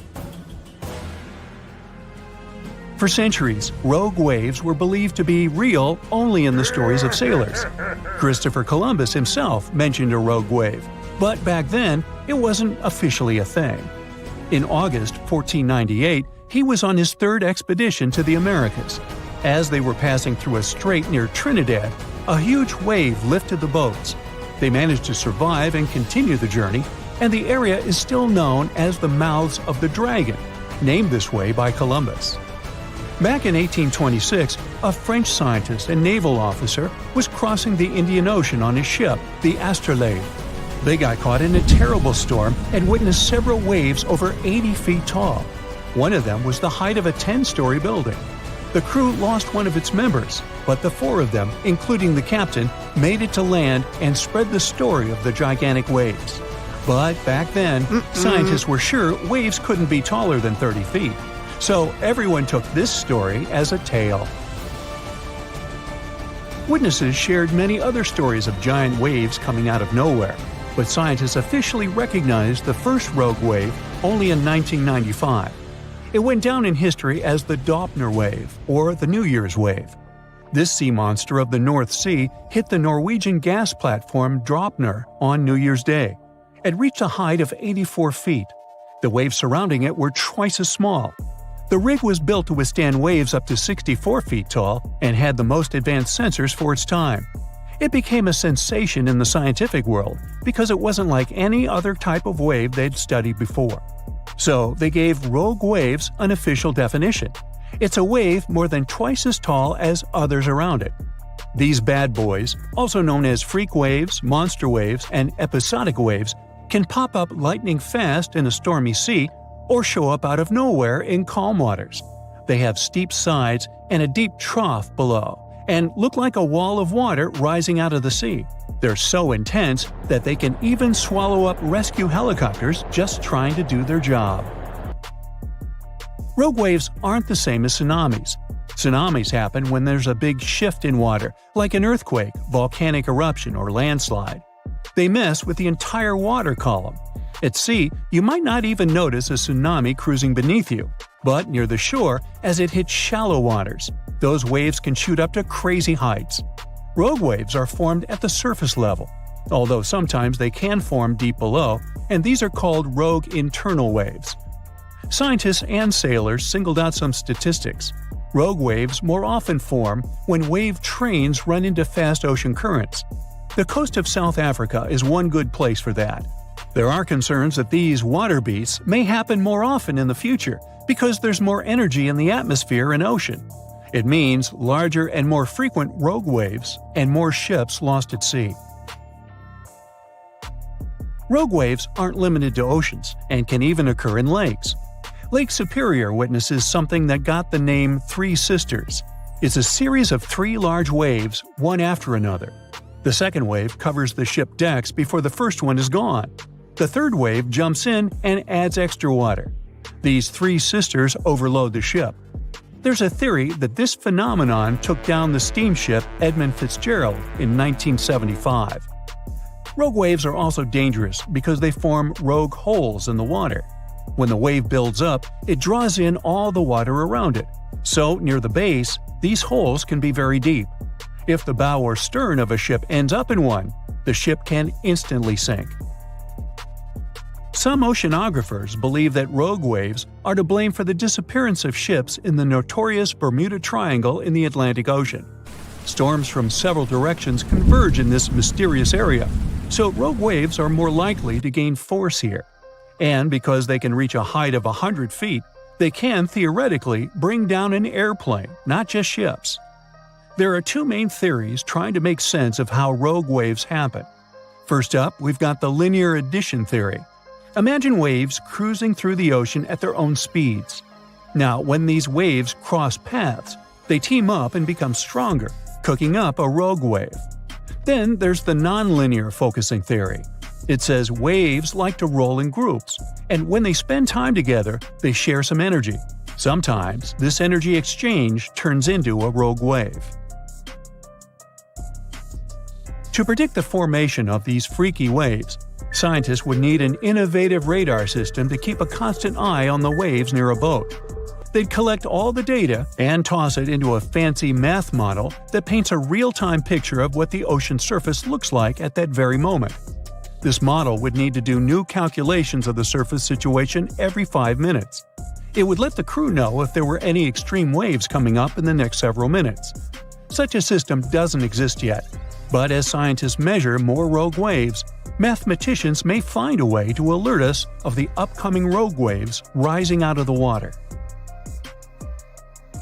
Sometimes you can hear the term sneaker wave as a synonym for rogue waves, but oceanographers claim there's a difference. Rogue waves occur mostly in the ocean, and sneaker waves build up at the shore. They're also known as king waves and sleeper waves, and they roll up much faster than usual waves when they approach the beach. They always appear without warning after smaller waves and can be powerful. They can carry swimmers further away into the ocean. But the worst part is, they can also sweep you off your feet and into the water when you're casually strolling on a jetty or the beach, or on an outcropping nearby. Oregon State University researchers found that sneaker waves form in offshore storms that carry wind energy to the ocean surface. With all that energy, several waves unite and overlap into one beast that stands higher and goes further ashore than a regular wave. Another thing that makes them more dangerous is that, just like rogue waves, they're hard to predict. Fishers, surfers, and others who spend a lot of time by the water normally know when and what to escape when it comes to big waves. With sneaker waves, that logic doesn't work. There is no set time of the year when they're more active either, but putting together some data shows you're more likely to experience one of those somewhere between April and October, and the peak would be in October and November. Sneaker waves carry huge amounts of water, sand, and gravel. Those can fill up your shoes in a matter of seconds and sweep you off your feet if you're unlucky enough to be ashore at that moment. These sea monsters also have the power to move huge logs, which carries another hazard. On January 26, 1700, one of the biggest earthquakes in history hit off the coast of the United States. It had a magnitude of 9, which puts it in the top 10 most powerful earthquakes ever recorded. This earthquake triggered a huge tsunami and changed the coastline all the way from southern British Columbia down to northern California forever. Back then, the area wasn't very populated, but thanks to some clever research, scientists figured out exactly what happened that day by looking at old geological records, tree rings, and even some history from Japan. On the same day as the earthquake, a massive tsunami also hit Japan's eastern coast. For a long time, no one connected the two, but in the 1980s and 90s, researchers realized the tsunami in Japan had been caused by the earthquake in the Pacific Northwest. They were also able to pinpoint the exact day, January 26, 1700. They even found old trees in coastal Washington that had all perished around the winter of 1700, which matched up perfectly with the timing of the earthquake. The earthquake came from the Cascadia subduction zone, a fault where the Juan de Fuca plate slides under the North American plate. This fault stretches about 700 miles, from northern Vancouver Island in British Columbia to Cape Mendocino in California. The pressure from the moving plates builds up over time, and eventually, another big, devastating earthquake will hit the same region. It's just a matter of time. By looking at the geological records, past tsunami deposits, and signs of land level changes, scientists can figure out how often these huge earthquakes happen. Emergency planners have been preparing for the next big quake, often calling it the big one. Scientists believe earthquakes in the Cascadia subduction zone happen every 200 to 1,000 years. And since the last major one was over 300 years ago, the Pacific Northwest is definitely due for another. When it happens, the earthquake is expected to be as big as the one from 1700. But this time, it'll affect around 15 million people. The devastation will be severe. Buildings will collapse, roads and runways will crack, and bridges will fall. Communication in and out of the area will be cut off. But the worst part? The earthquake will trigger a massive tsunami that might hit parts of the Washington coast in as little as 10 minutes. It's not a matter of if, but when the Cascadia subduction zone will break. When it happens, it will be the worst disaster the US has ever faced. Worse than the Hurricane Katrina or Superstorm Sandy. It'll impact an enormous area, stretching from southern British Columbia all the way down through Oregon to northern California. That means millions and millions of people will be affected. Fairchild is considered a backup staging area for handling the aftermath of the earthquake, with Grant County International Airport in Moses Lake being the main one. For those who will survive the initial quake and tsunami, the aftermath could be just as disastrous. Aftershocks will follow, and transportation will be a mess. Roads will be damaged or completely blocked, airports will shut down, and most of the main routes, like Interstate 5, will have bridges destroyed. This means food and water supplies will be cut off, and it will be incredibly difficult for help to get in or for people to escape. Gas pipelines will most likely be damaged too, and restoring them could take anywhere from a few days inland to weeks or even months along the coast. Power outages will be widespread within 100 miles of the coast throughout the entire Pacific Northwest, and water could be out for 3 to 7 months. Even telecommunications will be down for 2 to 3 months across the Pacific Northwest, Alaska, and even parts of East Asia. The good news for eastern Washington is that it will mostly avoid the worst of it, thanks to natural barriers between the west and east sides of the state. The tsunami may hit the Columbia River Gorge, but it will lose energy quickly because of a sandbar under the river. The Cascade Mountains will absorb much of the earthquake's impact, so the east side won't feel it as strongly. And since eastern Washington won't get hit as hard, it'll be up to them to handle the aftermath of the quake. That means helping western Washington, taking in refugees from the areas that got destroyed, and delivering supplies to where they're needed. Scientists have looked at other major 8.0 to 9.0 magnitude earthquakes like the ones in Chile in 1960, Alaska in 1964, and Sumatra in 2004, and Japan in 2011. These kinds of quakes can shake the ground for anywhere between 6 to 10 minutes, and that's a long time for the ground to be shaking. Such quakes are super intense because they happen close to Earth's surface, so it's not just a quick shake. It's a long, strong one that can cause a lot of damage. If the Cascadia earthquake and tsunami were to hit tomorrow, over 13,800 people could lose their lives, and about 107,000 people could be injured. The economic toll in Washington, Oregon, and California could top 70 billion. To put that into perspective, we can compare these numbers with some other major earthquakes. In Chile's 1960 earthquake, about 1,650 people lost their lives. The 1964 Alaska quake resulted in around 140 lives lost. The 2004 Sumatra earthquake and tsunami took the lives of an estimated 280,000 people. And the 2011 Japan earthquake and tsunami caused over 20,000 casualties. Authorities know about the dangers of the Cascadia fault, but even with all the planning, no one can say for sure what will be needed when the big quake hits. Right after the earthquake and tsunami, the areas outside the immediate disaster zone won't be able to help much because roads and airports will be destroyed, and resources will be limited. How can we deal with this kind of disaster and its effects? We don't have all the answers yet. Right now, let's focus on the Cascadia subduction zone. It's a huge fault line that stretches about 620 miles from Vancouver Island to Cape Mendocino in California, sitting about 93 miles off the coast. It's like one tectonic plate is slowly sliding under another. When the plates are close to the surface, about 18 miles deep or less, they get stuck because of friction, kind of like pushing two rocks together. Over time, this creates a lot of pressure. When the pressure finally becomes too much, the plates slip, causing a massive earthquake. This is called a megathrust earthquake, and it can be huge. Below the area where the plates are stuck, there's a zone where the plates move really slowly.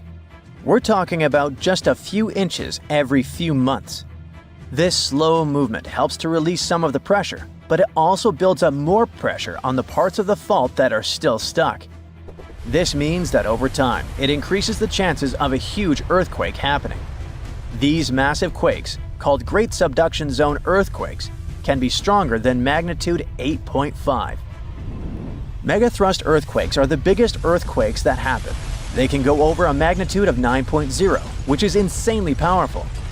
Just to put it in perspective, a magnitude 9.0 earthquake releases 1,000 times more energy than a 7.0 and 1,000,000 times more energy than a 5.0. These earthquakes happen when a lot of pressure builds up in a part of the fault that's locked, which means the plate can't move past each other.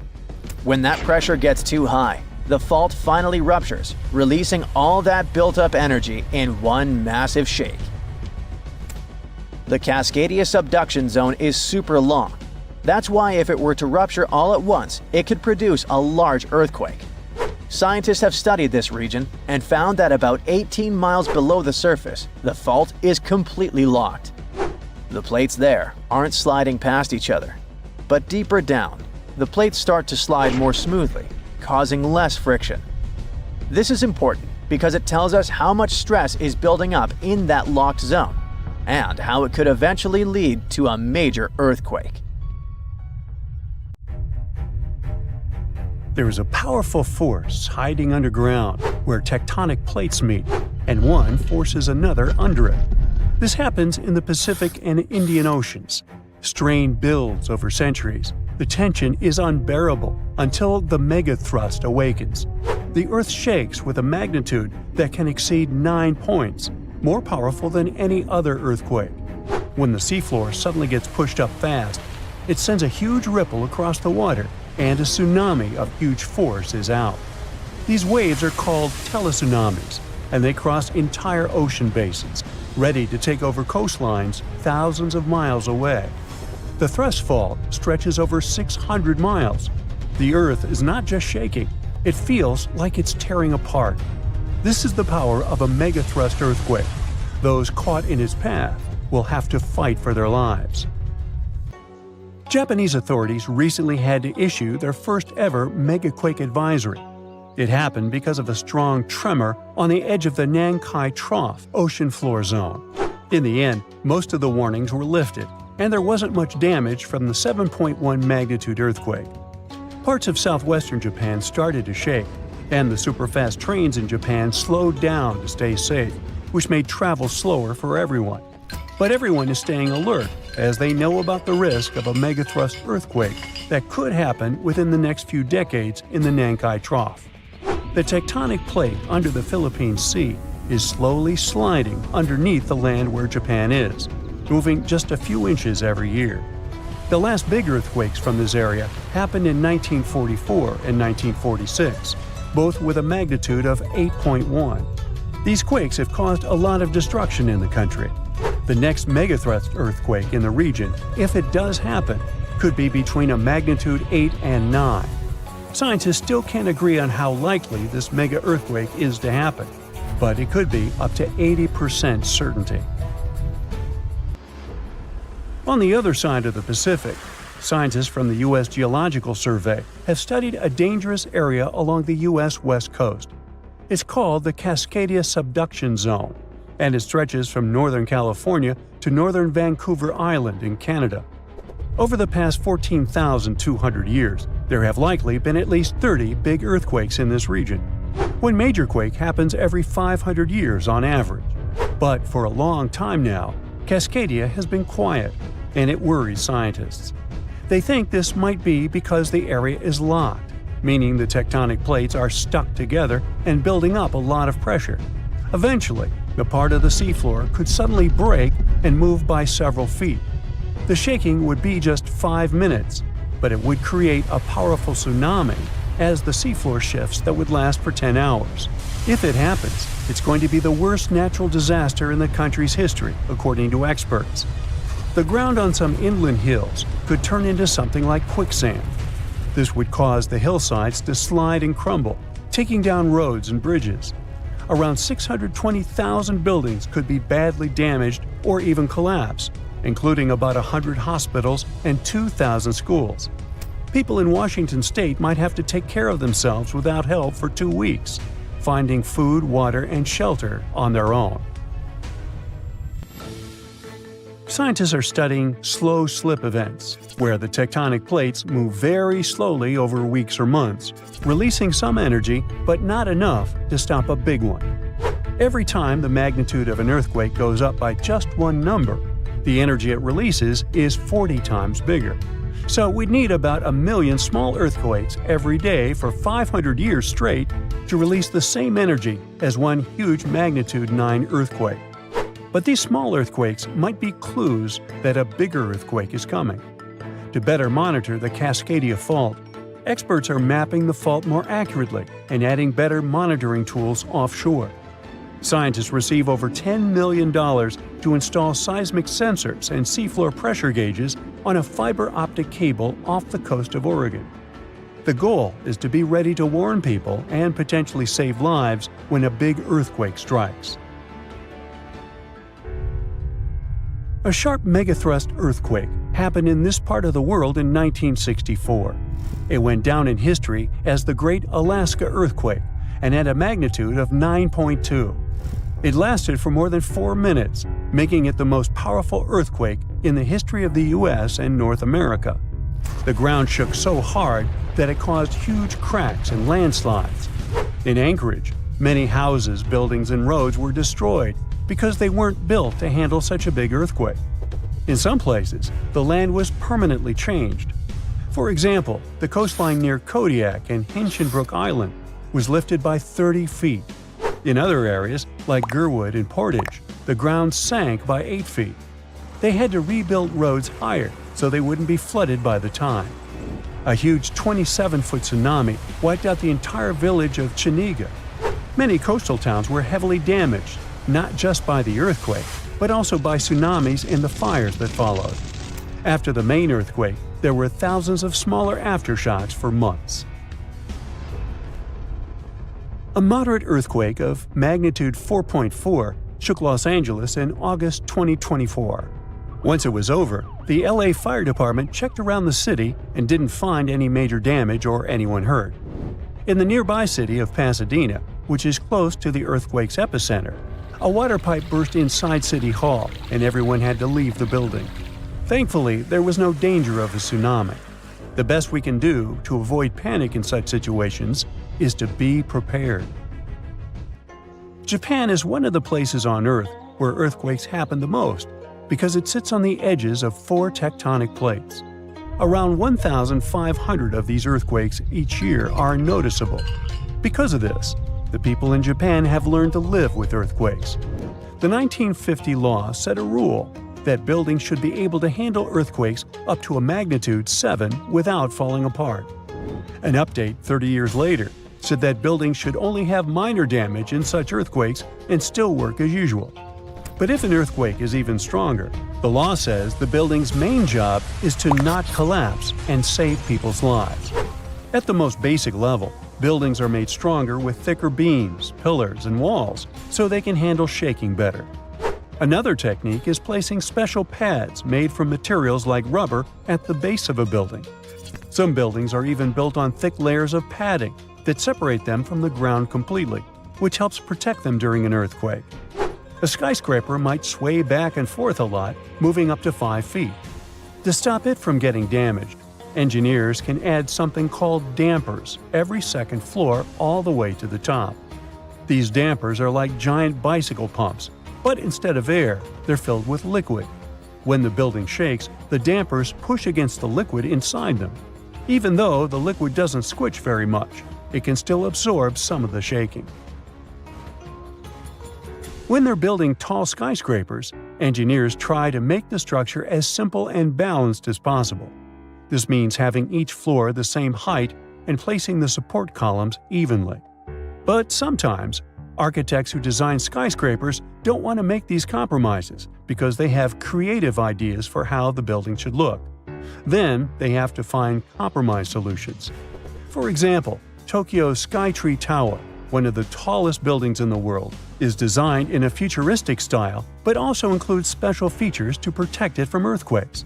It has a central pillar, like in traditional Japanese pagodas, and seismic dampers that help absorb the energy from an earthquake, keeping the building safe.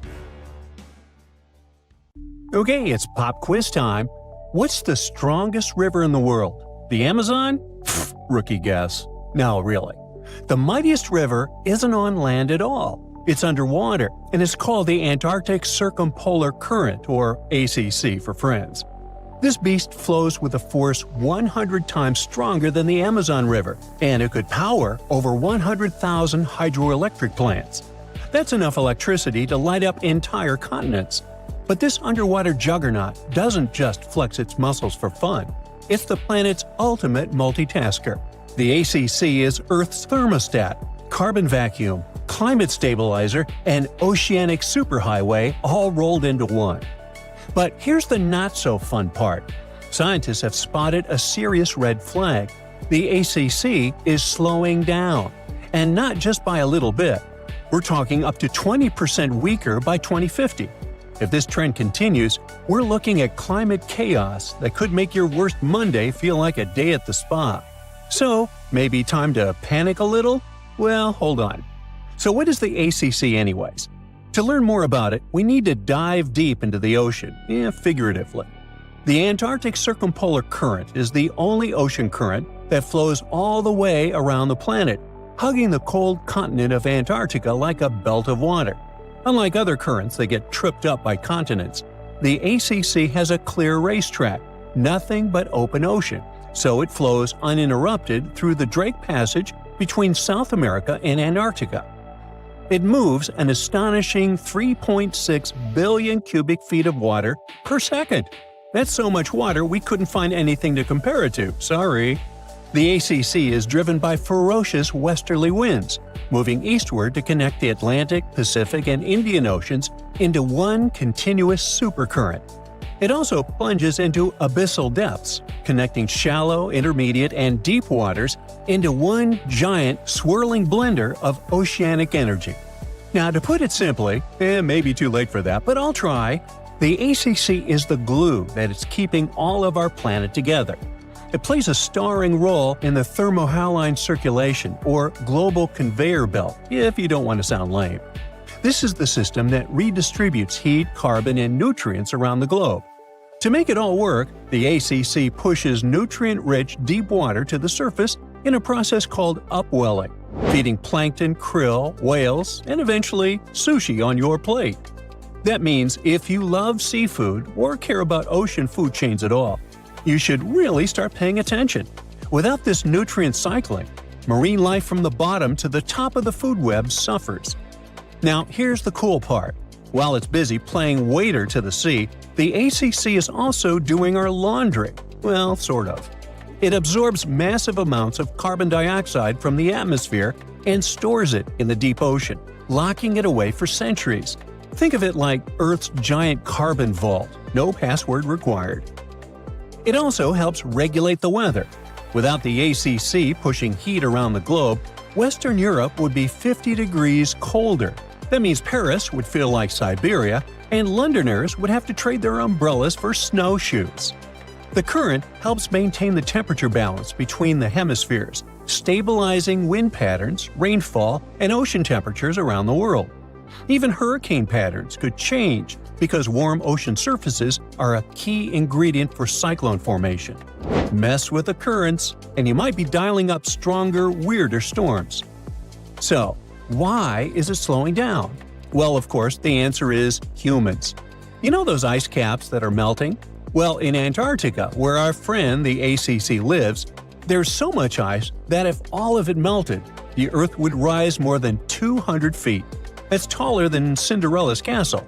What's worse, 60% of all the fresh water in the world is frozen in that ice. While that much water melting is already terrifying, it's the freshness of the water that really messes things up. You see, the ACC relies on the Southern Ocean's cold, salty water to be dense and heavy, so it can sink, which helps power the current forward like a chain reaction. But when fresh water from melting glaciers pours into the ocean, it dilutes the saltiness. That makes the water less dense, so it stops sinking properly. Without that sink and flush mechanism, the ACC can't maintain its powerful flow. It's like trying to flush a toilet with no gravity. As this continues, fresh water flows north, altering the ocean's density structure and counteracting the effects of ocean warming, which normally would speed the current up. Instead, the ACC slows down. A weaker ACC means less upwelling, so fewer nutrients reach the surface. This could devastate Antarctic marine ecosystems, reducing biodiversity, collapsing fisheries, and threatening species like penguins, whales, and krill. It also opens the door in Antarctica to invasive species, like the southern bull kelp, which could throw entire food chains into chaos. Krill alone are the main food source for whales, seals, penguins, and fish. So when krill populations crash, the whole system begins to wobble like a house of cards in a hurricane. And then there's the feedback loop from hell. As the ACC weakens, more warm water can sneak southward, reaching Antarctica and melting the ice even faster. That melting will dump more fresh water into the ocean, which will weaken the current even more, which will melt more ice, and you get the idea. It's a vicious cycle. Worse still, warm waters underneath ice shelves can cause them to break apart from below, meaning the melting accelerates even when surface temperatures seem stable. Globally, the effects would ripple far and wide. Monsoons in India could become erratic, rainfall in the Amazon could drop, and agriculture from Africa to Asia could suffer. Sea levels along the east coast of North America could surge, and global weather patterns could spin into confusion. Even the Southern Ocean's ability to support commercial fisheries, like Chile's lucrative salmon industry, could decline as nutrients fail to reach the surface. And let's not forget, without a strong ACC, the ocean's ability to absorb carbon and excess heat plummets. That means that more CO2 and heat will stay in the atmosphere, making our lives even more miserable. It's like turning off Earth's air conditioner while cranking up the furnace, and burning down the pantry while you're at it. Of course, this isn't the first time things went south with the ocean currents. Before humans started heating up the planet, Earth went through a deep freeze called the Little Ice Age, and it wasn't just about colder winters. This icy chapter may have kicked off when ocean currents in the North Atlantic started acting weird. And it wasn't so long ago. This Little Ice Age had a peak in 1850, literally yesterday. Scientists believe that melting glaciers and massive exports of Arctic sea ice flooded the ocean with fresh water. That fresh water messed with the ocean's usual saltiness and density, weakening powerful systems like the AMOC, short for Atlantic Meridional Overturning Circulation. That's a mouthful. It's another crucial piece of the global conveyor belt puzzle. As these currents slowed down, less warm water reached the north, sea ice spread farther, and temperatures dropped even more. And here's the spooky part. Records from seashells near Iceland show that this shift didn't happen all at once. It came in two waves, like the planet was struggling to stay stable before tipping into a colder world. And because the AMOC is also part of the crazy life support system of planet Earth, everything is connected. Both systems are influenced by temperature, salinity, and the sinking of cold water. When the ACC slows, it can alter the balance of deep water formation and mixing, potentially weakening the AMOC too. That's a domino effect you really don't want to see. In fact, some models suggest that if both the ACC and AMOC are pushed past their tipping points, the result could be centuries of unstable climate conditions, way beyond anything modern agriculture or infrastructure is built to handle. So, next time you're sipping a cold drink or enjoying sushi, maybe raise a toast to the mighty ACC. It's doing a lot more for you than you think, and it could really use a little appreciation and less ice melting, please. A tsunami hitting major cities on or near the Mediterranean Sea and in the northeastern part of the Atlantic Ocean is not a matter of if, but when. It is scary and surreal to think that places like Cannes or Barcelona could suddenly get slammed by a huge wave, but the fact is, European coastlines are in active tectonic areas. Only about 10% of all tsunamis worldwide happen in the Mediterranean, and there have been at least 290 tsunamis in this area since 1600 before Common Era. Despite the relatively low number, this phenomenon has caused numerous devastating disasters throughout Europe's history.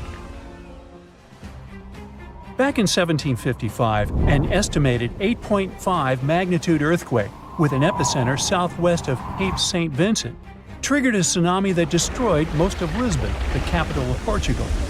About 40 minutes after the earthquake, this massive wave just slammed into the harbor in downtown, racing up the Tagus River. The phenomenon was so fast that several people on horseback had to gallop to higher ground to avoid getting carried away.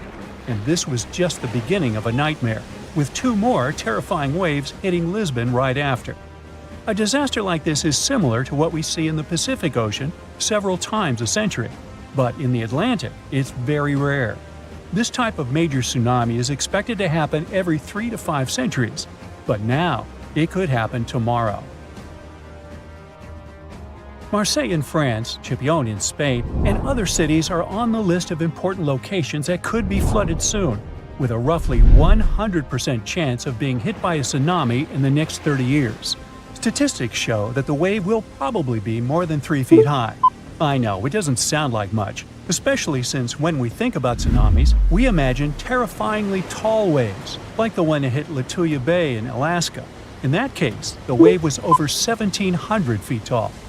But we must remember that even waves only 19 inches high can be dangerous to swimmers. Because it's not the height of the tsunami that matters, but also the flow and movement of the water. Not to mention the flooding, which can damage beaches, harbors, and streets. If the coastline has a small harbor and the waterfront is exceptionally low, like Cannes, this natural disaster might be much more dangerous. Tsunamis around 6 feet high can lift cars off the ground, while smaller waves can create walls of water traveling at 40 miles per hour. Plus, there are these smaller events that might not wreck everything, but still can cost a ton of money. For example, large sandbars that move around on the ocean floor, like sand dunes shifting in deserts. They can mess up pipelines or deep-sea cables for internet and communications, and that ends up costing businesses and governments millions of dollars. That's why organizations like UNESCO are worried about the possibility of a dangerous tsunami hitting Europe soon. So they're doing everything they can to prevent apocalyptic scenarios, like what happened in 2004 when an earthquake off the coast of Sumatra, Indonesia, caused waves over 100 feet high in coastal communities, resulting in over 200,000 lives lost. And let's not forget about 2011, when an earthquake off the coast of Tohoku, Japan, triggered a tsunami that reached about 6 miles inland and caused a major nuclear accident at a power station along the coast. Over 16,000 people lost their lives in that tragedy, and the event resulted in billions of dollars in infrastructure damage.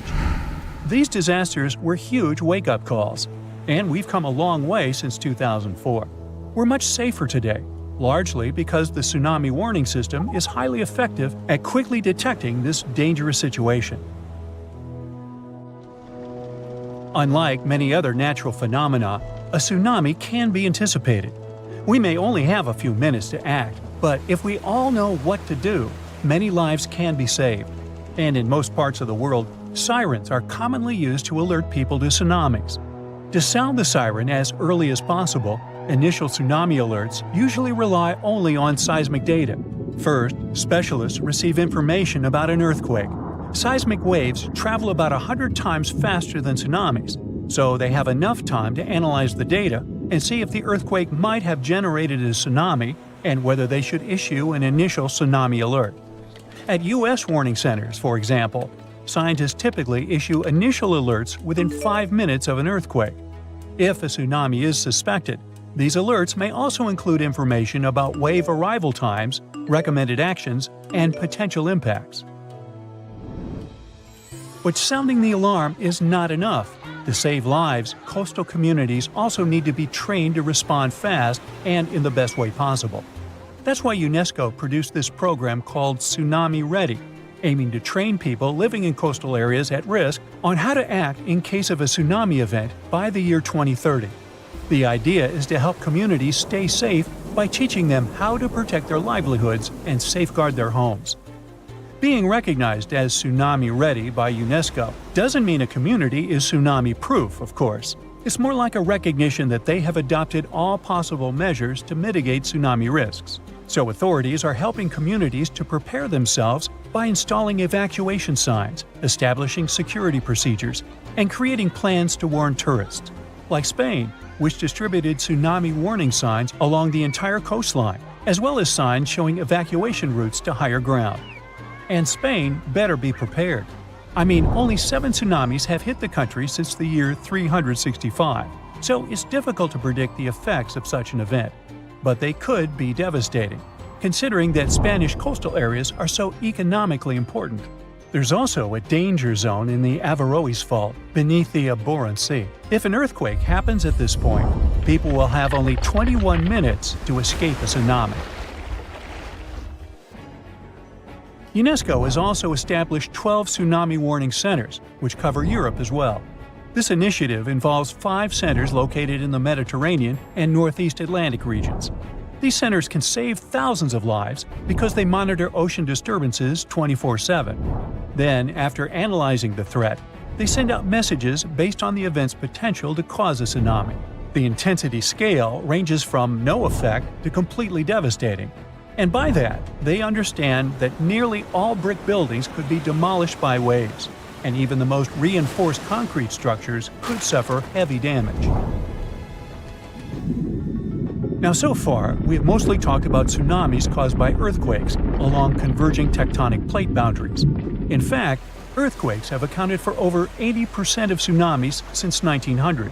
But tsunamis can also result from landslides, volcanic eruptions, and even meteorite impacts. Experts are also worried that with the current changes in climate, we might see more of meteor-tsunamis popping up in the Mediterranean. These ones are triggered by freaky weather conditions and can mess with any coastline that's got a shallow seafloor. They might not be as huge or famous as the earthquakes ones, but they can still cause significant property damage and put people in danger. For instance, in 2006, a meteor tsunami struck the harbor of Ciutadella on the Spanish island of Menorca. Yachts were tossed into each other and later stranded on the harbor floor as the water receded, resulting in tens of millions of euros in damage. Unfortunately, meteor tsunamis in the Mediterranean tend to be stronger during summer, so if you're planning to spend your vacation in Europe, stay alert for any signs of dangerous waves. If you suddenly encounter a tsunami moving in your direction, remember this is the time to react. Move to higher ground as far inland as possible. Pay special attention to any emergency alerts and information, and follow the guidance of local authorities. Most importantly, do not wait around taking photos. Leave the area as soon as you notice any signs of this danger event, or if you hear an official tsunami warning. Hey, stay safe. While you're watching this video, pieces of continents are slowly breaking off from below and are pulled down into the oceanic mantle, a hot, mostly solid layer that moves slowly under the seafloor. As soon as these fragments reach the mantle, they can trigger volcanic eruptions in parts of the ocean where there are no volcanoes. Plus, when continents break apart, it happens not only at the surface, but also deep down. But more on that later. This process can continue for tens of millions of years. The new study shows that Earth's insides are even more dynamic than we thought. It also explains why many volcanic islands, including Christmas Island in the Northeast Indian Ocean, contain unusually high levels of certain chemical elements. The thing is, these elements are normally only found in continental crust. Well, scientists did suspect that these elements showed up because some powerful forces deep inside the Earth took old, recycled pieces of rock and mixed them into the mantle. This process works a bit like when you mix together ingredients for cake batter. But before, researchers believed those elements came from two main sources: sediment that sank into the mantle as oceanic plates got pushed down, or from mantle plumes. Those are columns of hot rock rising up from deep inside Earth. However, these explanations don't fit all observations. In some volcanic areas, there's almost no sign that the crust has been recycled. In other places, the mantle seems to cool and too close to the surface to be affected by the rising hot rock. Scientists used to wonder how this could happen. Now we know that some of the material in those regions comes from pieces of continents that sink deep into the mantle, and these pieces affect the volcanoes that form above. The new study also suggests a curious idea. Continents don't just break apart at the surface, they peel away from below too. And this can happen over much greater distances than scientists thought before. Researchers used simulations to figure out how continents and the mantle behaved when stretched by tectonic forces. Their work is built on earlier research showing that when continents split, deep, powerful forces inside our planet create a mantle wave. This wave moves along the base of the continent at depths of about 90 to 125 miles. The wave moves extremely slowly, about a millionth of the speed of a snail, and gradually strips material from the roots of the continents. These peeled-off fragments are then carried sideways, sometimes more than 620 miles, into the oceanic mantle. Once there, they can trigger volcanic eruptions in the ocean for tens of millions of years. The research also shows that the mantle continues to feel effects of continental breakup long after the continents themselves have separated. Even after a new ocean basin forms, the mantle keeps moving, reorganizing and transporting enriched material far from where it originally came. To make this conclusion, researchers studied geochemical data from different parts of the Earth, including the Indian Ocean Seamount province. That's a chain of volcanic formations that appeared after the supercontinent Gondwana had broken apart over 100 million years ago. Their computer models and chemical tests showed that right after the supercontinent Gondwana broke apart, a lot of magma with unusual chemicals pushed up to the surface. Over millions of years, this chemical signature slowly faded as less material came up from under the continent. The most unexpected discovery is that this happened without any help from those deep, hot columns of rock scientists used to think were needed. Now, to get an even clearer picture, let's sneak a peek into our planet's insides. Earth is about 4.6 billion years old. It was born from a huge cloud of dust and gas that slowly cooled, shrank, and hardened into the planet we know today. As it cooled, heavy metals like iron and nickel sank to the center, and lighter, rocky materials floated upward. This created the Earth's layered structure, with each layer having its own unique properties. The crust is like Earth's skin. It's our planet's outermost layer, made of solid rock. It's broken into huge pieces called tectonic plates that slowly drift over time. There are two kinds of crust: oceanic crust and continental crust. The oceanic crust is about 4 to 6 miles thick. It's covered with a thin layer of sediments like sand, clay, and shells. Below that are dense rocks like basalt, rich in magnesium. As for the continental crust, it's thicker than oceanic crust and is located under continents. It's made of lighter rocks than oceanic crust. Beneath the crust is the mantle. It makes up more than 75% of Earth's volume. The top of the mantle is pretty rigid, but deeper down it becomes soft and partially molten, which allows it to flow slowly. This flow is what moves the tectonic plates. At the center of the Earth lies the core. It's made mostly of iron and nickel and has two distinct layers, the outer core and the inner core. The outer core is a liquid layer of iron and nickel.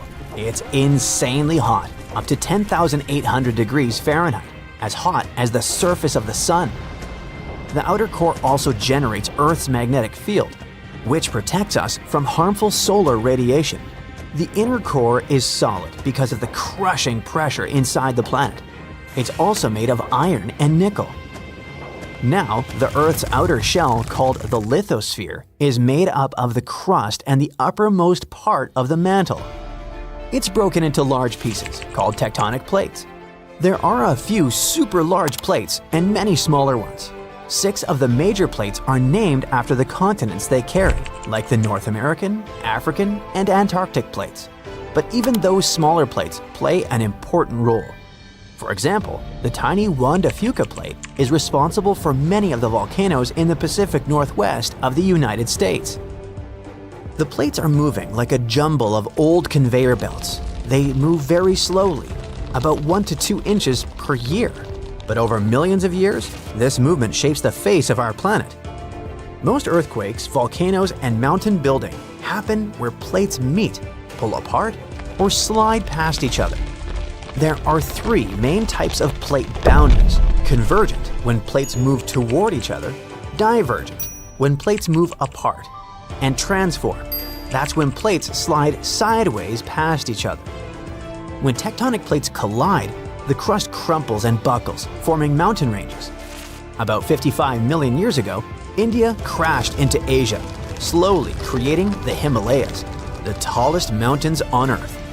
The collision continues today, so the mountains are still rising. Mount Everest, the highest point on Earth, may even grow a tiny bit taller over time.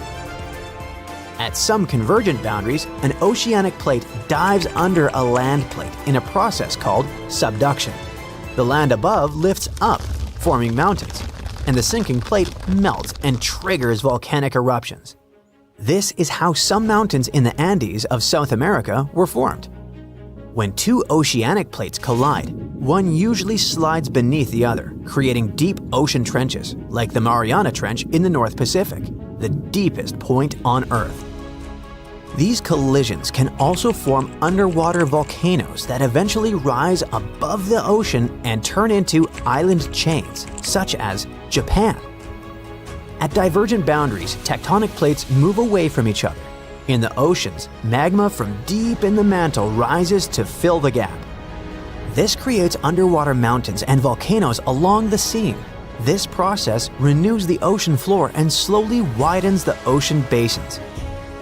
By the way, a single mid-ocean ridge system connects all the world's oceans, making it the longest mountain range on Earth.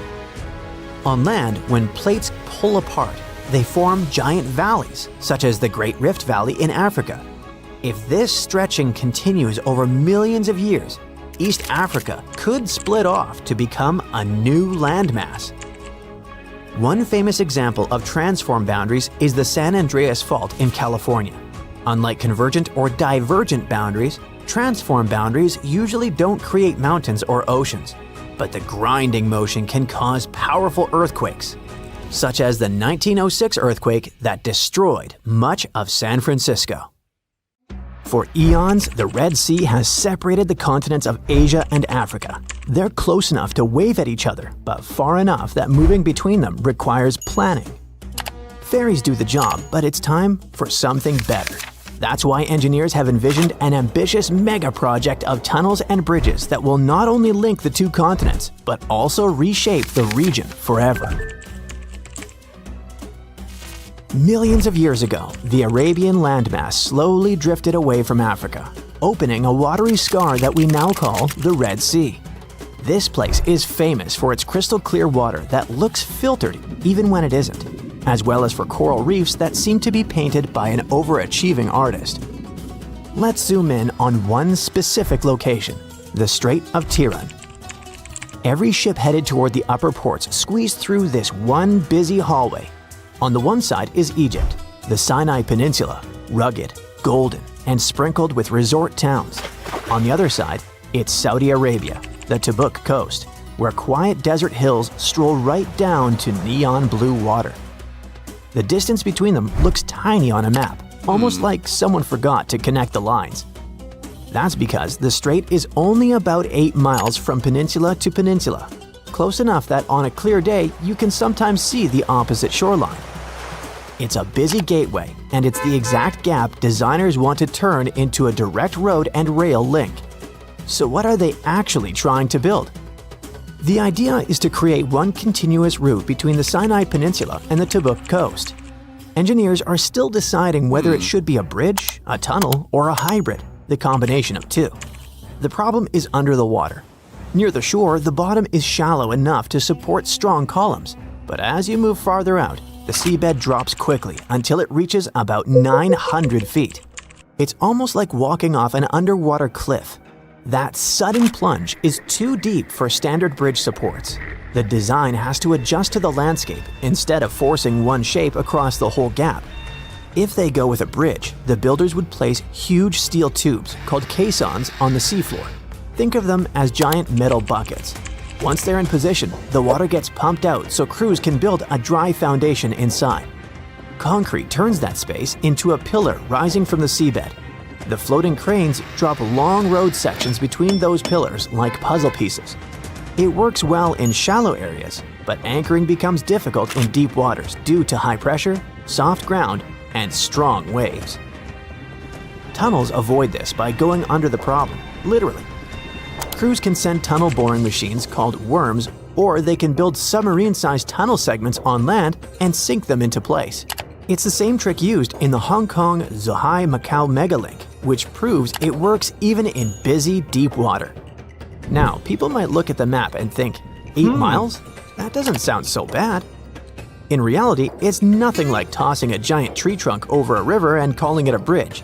Cars, buses, and trains need those long, slow, friendly ramps that don't feel like a roller coaster. By the time you build those ramps on both sides, the whole thing could stretch to nearly 20 miles. That puts it in the same club as giants like the Chesapeake Bay Bridge Tunnel in the US or the King Fahd Causeway between Saudi Arabia and Bahrain. But it's not just the scale or unpredictable seabed that makes this intercontinental project challenging. There's also the climate. Temperatures regularly pass 100 degrees Fahrenheit. Concrete dries faster than planned, so crews have to cool it or work in shorter windows. Steel stretches in the heat just enough to make precise work annoying. And workers themselves cannot stand in direct sunlight for long without feeling like a baked potato. On top of that, the salty sea air chews through metal quicker than most people expect, so the whole structure needs tough protective layers and regular checkup. If this project gets the green light, you're looking at a timeline of several years. A good comparison is the Øresund link between Denmark and Sweden. It's only about 10 miles long and still took around 4 years to build, in an environment that is much easier to handle than the Red Sea. Then there's the price tag. Early numbers land around $4 billion, but that feels more like a starting guess than a final bill. If they run into problems, that figure will almost certainly climb. There's also one other problem that must be brought up: swimming right under the surface. The Strait of Tiran is home to dolphins, rays, sea turtles, and even sharks, including harmless reef sharks that glide around like they're protecting the beautiful, colorful corals below. These reefs aren't just decoration, they're some of the healthiest in the entire Red Sea. Scientists say that in parts of the northern Red Sea, some corals tolerate higher temperatures than many others around the world, which makes these reefs especially valuable from a climate resilience perspective. That means even a single mistake during construction could cloud the water with sediment, and that alone can smother corals like dust settling on wet paint.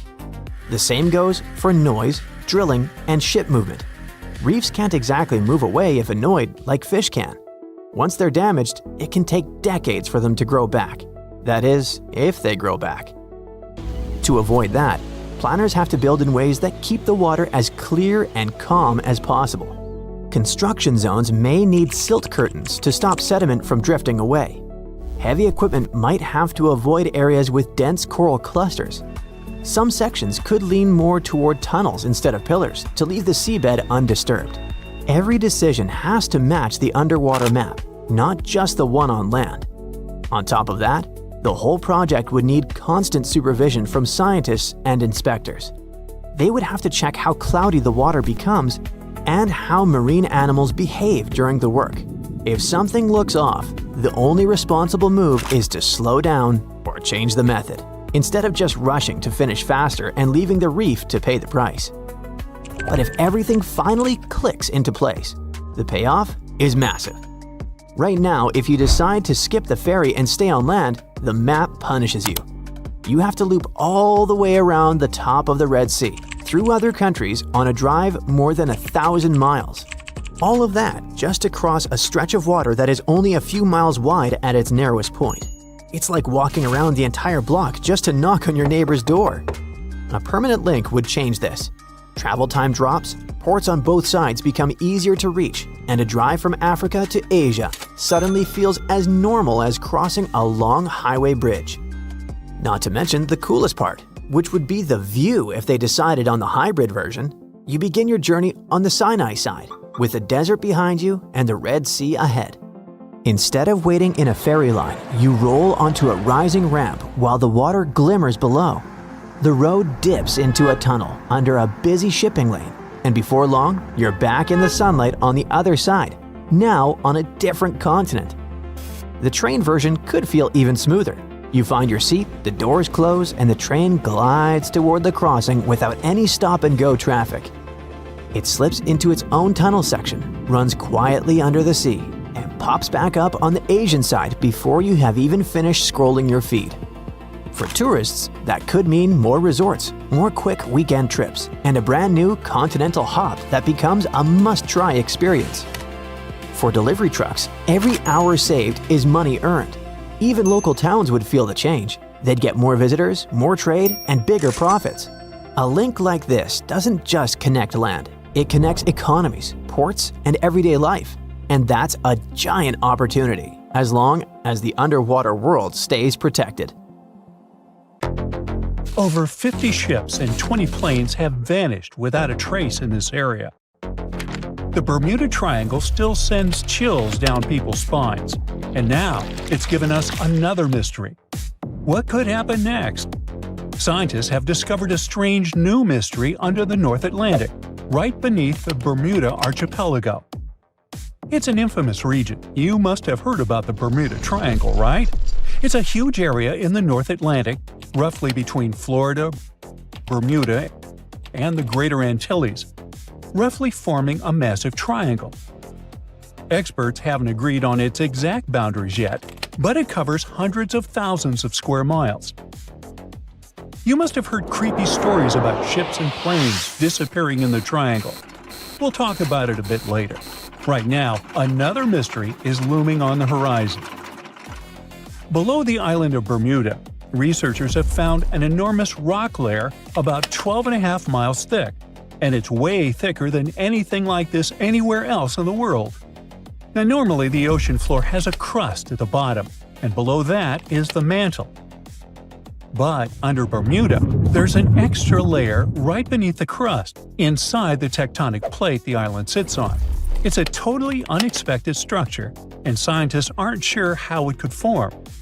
This discovery might explain a long-standing mystery about Bermuda itself. The island is located on an oceanic swell. That's a part of the ocean floor that's higher than its surroundings. Now, usually a swell like this comes from volcanoes, but there's no evidence of any ongoing volcanic activity there. Bermuda's last known eruption occurred 31 million years ago. That's why the discovery of this new rock layer is so important. It may be the clue to a baffling mystery. Researchers think the last eruption might have pushed mantle rock up into the crust. This rock then froze in place, forming a kind of raft that lifted the ocean floor by about 1,600 feet. And this giant frozen structure may be what keeps the Bermuda Archipelago on an oceanic swell, high above the surrounding ocean floor. You see, some island chains form because of hot spots deep under the earth.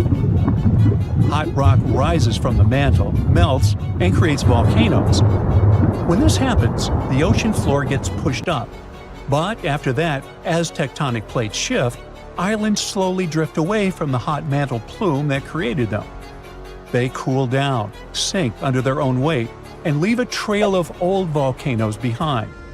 Over millions of years, many of these once tall islands sink below the ocean. Some become underwater mountains. Those are called seamounts. And if erosion flattens their tops near the surface, they're called guyas. A perfect example is the Hawaiian Emperor chain. Hawaii's Big Island is still active and above water, but as you go northwest, the islands get older, smaller, and eventually sink below the ocean. Bermuda is different. Its swell hasn't gone down, even though it hasn't had a volcanic eruption in millions of years. To figure out this mystery, scientists used a seismic station on Bermuda. They looked at how waves from big earthquakes around the world traveled under the island at a depth of about 31 miles. They noted where the waves changed speed, and it helped them find a huge thick layer of rock under Bermuda. Interestingly, this rock is less dense than the surrounding material, acting like a raft, keeping the ocean floor lifted and explaining the island's swell. Research shows that the lava from Bermuda is low in silica, which means it came from a rock that is high in carbon. And the analysis of zinc in rock samples suggests that this carbon came from deep in the mantle. It was likely pushed there when the supercontinent Pangaea formed between 900 million and 300 million years ago. This is different from islands formed over hotspots in the Pacific or Indian Oceans. One of the reasons may be that the Atlantic is a younger ocean, created when Pangaea split, while the Pacific and Indian Oceans are older. And Bermuda's location, once at the heart of Pangaea, may help explain why it is so unique. Scientists are now studying other islands to see if similar rock layers exist or if Bermuda is truly one of a kind. Understanding extreme locations like Bermuda helps scientists figure out the normal and unusual processes that shape our planet. Now, the Bermuda Triangle itself has fascinated and frightened people for over a century. Officially, the Bermuda Triangle doesn't even exist. No world map marks it, and the U.S. Board on Geographic Names doesn't recognize it as a real region. But people still know about this location and fear it. Stories of unexplained disappearances in the area date back to the mid-19th century, but the phrase Bermuda Triangle didn't appear until 1964, when the region was described as a triangular stretch of ocean that had destroyed hundreds of ships and planes without a trace. In 1918, the USS Cyclops vanished without explanation while traveling from Brazil to Baltimore, taking 306 crew members with it. Decades later, in 1945, Flight 19 disappeared over the same waters, leaving no wreckage and no clues. American writer Charles Berlitz added fuel to the mystery in his 1974 bestseller, The Bermuda Triangle. He even linked the disappearances to the mythical lost city of Atlantis. But despite the stories, the Bermuda Triangle isn't unusually dangerous. Studies, including one by the World Wildlife Fund in 2013, show that it's not even among the world's 10 most hazardous shipping areas. The region sees heavy daily traffic by both sea and air, which makes it one of the busiest shipping lanes on the planet. So, why all the mystery? The Bermuda Triangle gets hit by tropical storms and hurricanes all the time. The Gulf Stream, a powerful ocean current, dashes through the area and causes sudden and extreme weather changes. Compass readings can get tricky here too. The agonic line, where true north and magnetic north align, sometimes passes through the triangle. And below it all lies the Atlantic's deepest point, the Milwaukee Depth. It plunges 27,500 feet into the Puerto Rico Trench. These factors combined can lead to accidents that will make anyone believe there's something mysterious going on in the region. No wonder people have always been wondering about what's going on there. A few theories emerged. Let's take a look at the most plausible ones. So one thing to consider is rogue waves. These are super big, sudden waves that pop up out of nowhere. They're at least twice as tall as the waves around them, like walls of water. They're really dangerous for ships and anything in the ocean. Add all those severe storms and powerful currents in the triangle, and you'll understand that a ship could get smashed in seconds in such conditions. Some scientists talk about methane bubbles coming up from the ocean floor. According to them, if enough of that gas hits the water at once, it actually makes the water less dense, and this can actually cause a ship to sink. Sure, this phenomenon doesn't happen all the time, but it's enough to make people nervous. Then there's the magnetic stuff. Back in the day, compasses would freak out in the Bermuda Triangle because true north and magnetic north sometimes line up here. So sailors get totally lost. GPS fixes that these days, but in the past, it caused serious headaches and led to rumors and urban legends. Plus, as we already know, the weather is severe in that area. Hurricanes, tropical storms, and the Gulf Stream can turn calm waters into a total nightmare in no time. But a lot of it is just human error, too. The Triangle is one of the busiest shipping routes on the planet. Pilots and captains can mess up, especially in bad weather or at night. Flight 19 is a classic example. Once we mix heavy traffic with all those natural hazards, accidents are just going to happen. So even though the Bermuda Triangle is kind of scary, mostly it's just nature doing its thing. And we just need to deal with it. We still have a lot to explore and discover in that region, and we need to learn to navigate that area. Which bridge do you think truly changed our world? The Golden Gate, Tower Bridge, or the Brooklyn Bridge? Here's a hint. This one wasn't built by humans. It was crafted by nature over millions of years. Its width ranges from 30 to 120 miles, stretching approximately 400 miles in length. That sounds enormous, but if you zoom out far enough, you'll see a narrow land strip connecting North and South America. This is the Isthmus of Panama. The natural land bridge reshaped global weather patterns, transformed ocean biodiversity, brought parrots to North America, and set off countless chain reactions that changed life on Earth forever. By the way, have you ever heard of the butterfly effect? It shows that even a tiny change in the environment here and now can trigger unpredictable consequences somewhere else, sometime later. For example, a butterfly flapping its wings could set off a chain of thousands of events that might eventually trigger a hurricane on the other side of the planet. Similarly, the formation of the Isthmus of Panama acted like a planetary butterfly, sending ripples across ecosystems, oceans, and climates worldwide. Let's break down how this happened, step by step. Approximately 100 million years ago, South America separated from Africa and gradually drifted toward North America. Initially, the continents were completely separated. There was no land corridor between them. Water with marine life flew freely between the North Atlantic and North Pacific. But a few million years ago, a massive tectonic event reshaped everything. Seismic activity caused the tectonic plates to shift, collide, and wedge against one another. When plates collide, they form mountains. When they drift apart, they create ocean basins. The Isthmus of Panama emerged when the Caribbean plate wedged itself between the plates carrying North and South America. This wasn't a quick process. It was a catastrophic long-term event that involved the uplift of the seafloor and volcanic eruptions. Peaks of volcanoes eventually emerged above the water. At first, there wasn't a continuous bridge, just volcanic islands with ocean currents racing between them. Over millions of years, sediments carried by ocean currents gradually filled the gaps, eventually forming a complete land bridge. Imagine it like a clogged sink. Scraps of food slowly accumulate over the drain and eventually block the flow. The difference here is that no one could unclog the land bridge, and so the process continued until the continents were connected. This was the start of the butterfly effect. The formation of the isthmus had profound consequences on the global climate. When the ocean passage closed, currents shifted dramatically. Warm equatorial waters from the Gulf of Mexico began flowing into the Atlantic along North America's coast, giving birth to what we now call the Gulf Stream. This current altered the distribution of heat and salinity in the Atlantic, influencing weather patterns worldwide. These changes influenced the thermohaline circulation, the system of ocean currents driven by differences in temperature and salinity.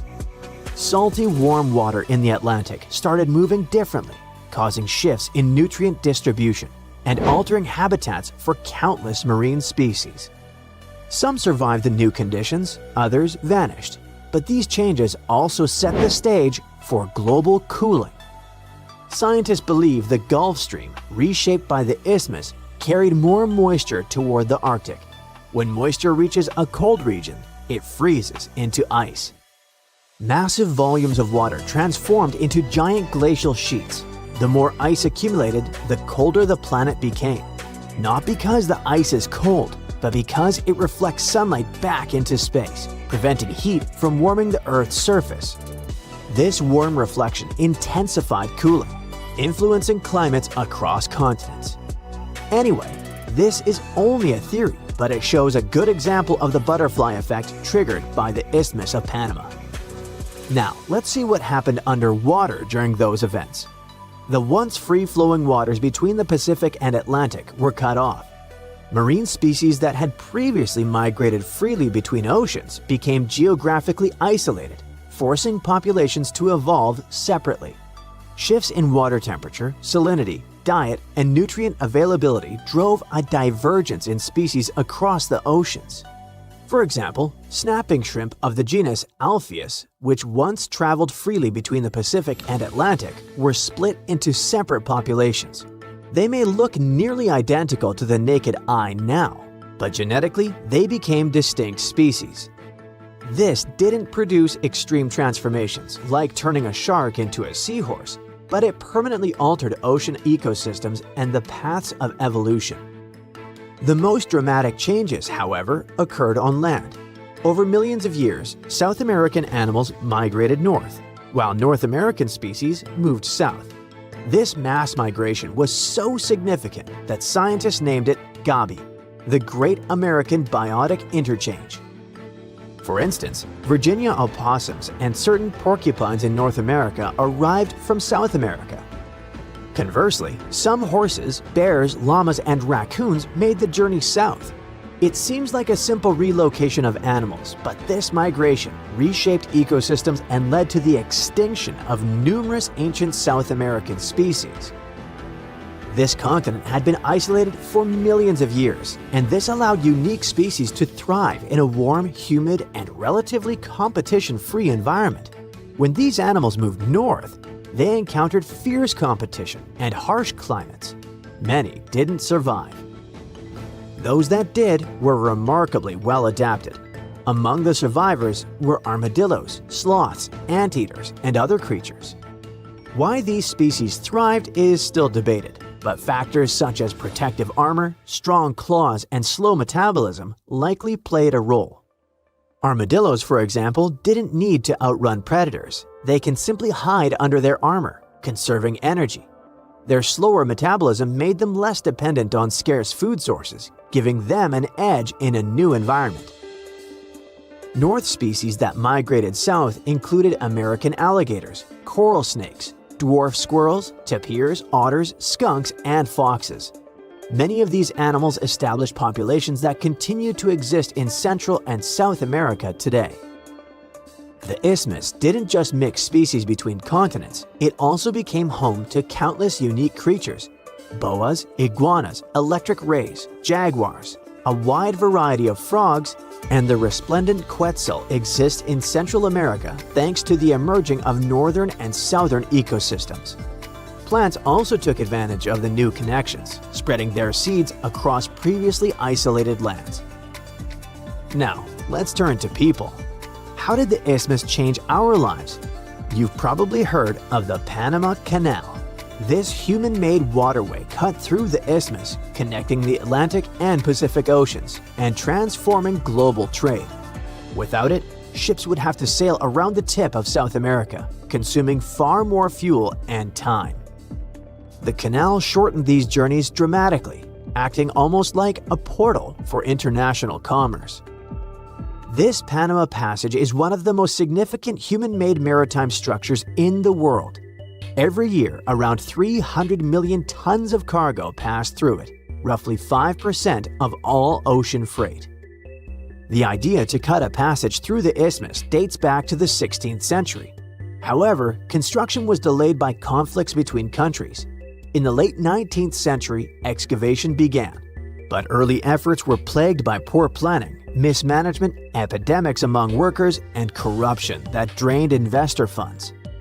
The United States eventually took over the project. By 1914, the first ship passed through the canal, and in 1920 it was officially inaugurated, completing one of humanity's most ambitious engineering feats.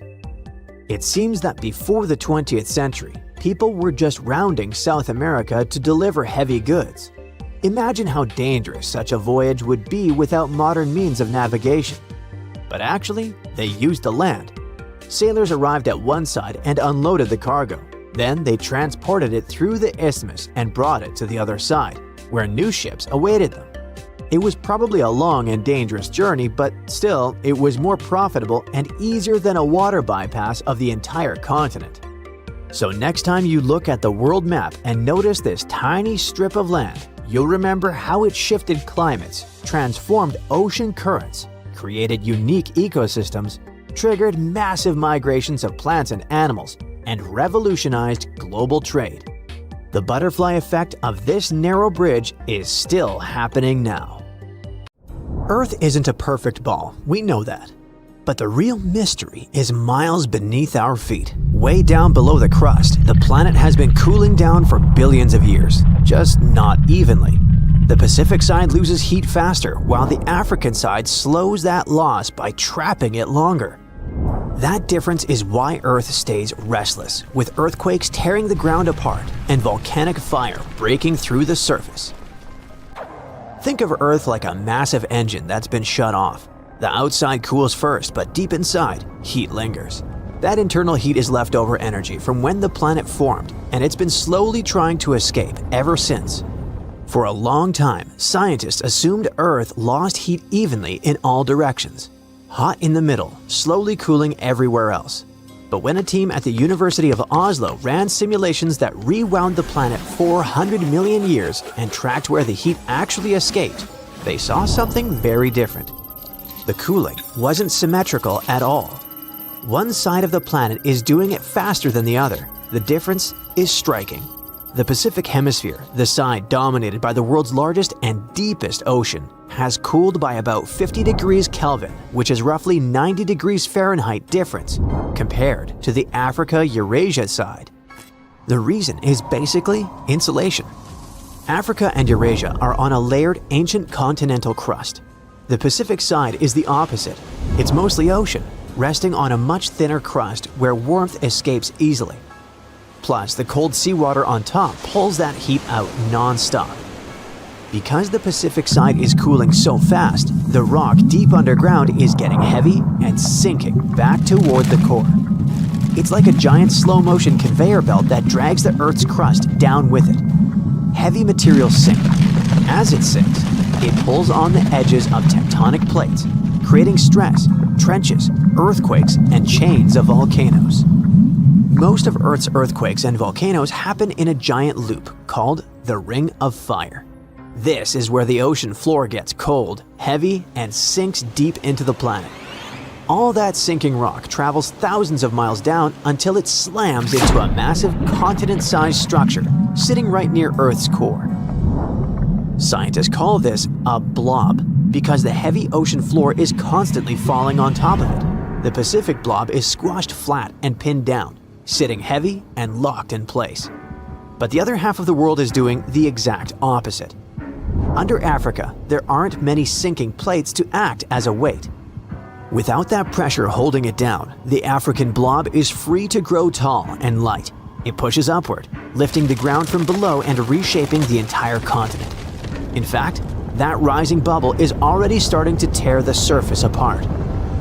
In East Africa, a massive crack known as the Great Rift Valley is slowly opening up as the ground is pushed from below. Eventually, the pressure will become so high that Africa will literally split in two, allowing a brand new ocean to rush into the gap. There's a cool theory that suggests these blobs might actually be the remains of an ancient planet named Theia. Some researchers believe that Theia crashed into Earth billions of years ago, and while part of it broke off to form the moon, some heavy chunks might have sunk deep inside our planet.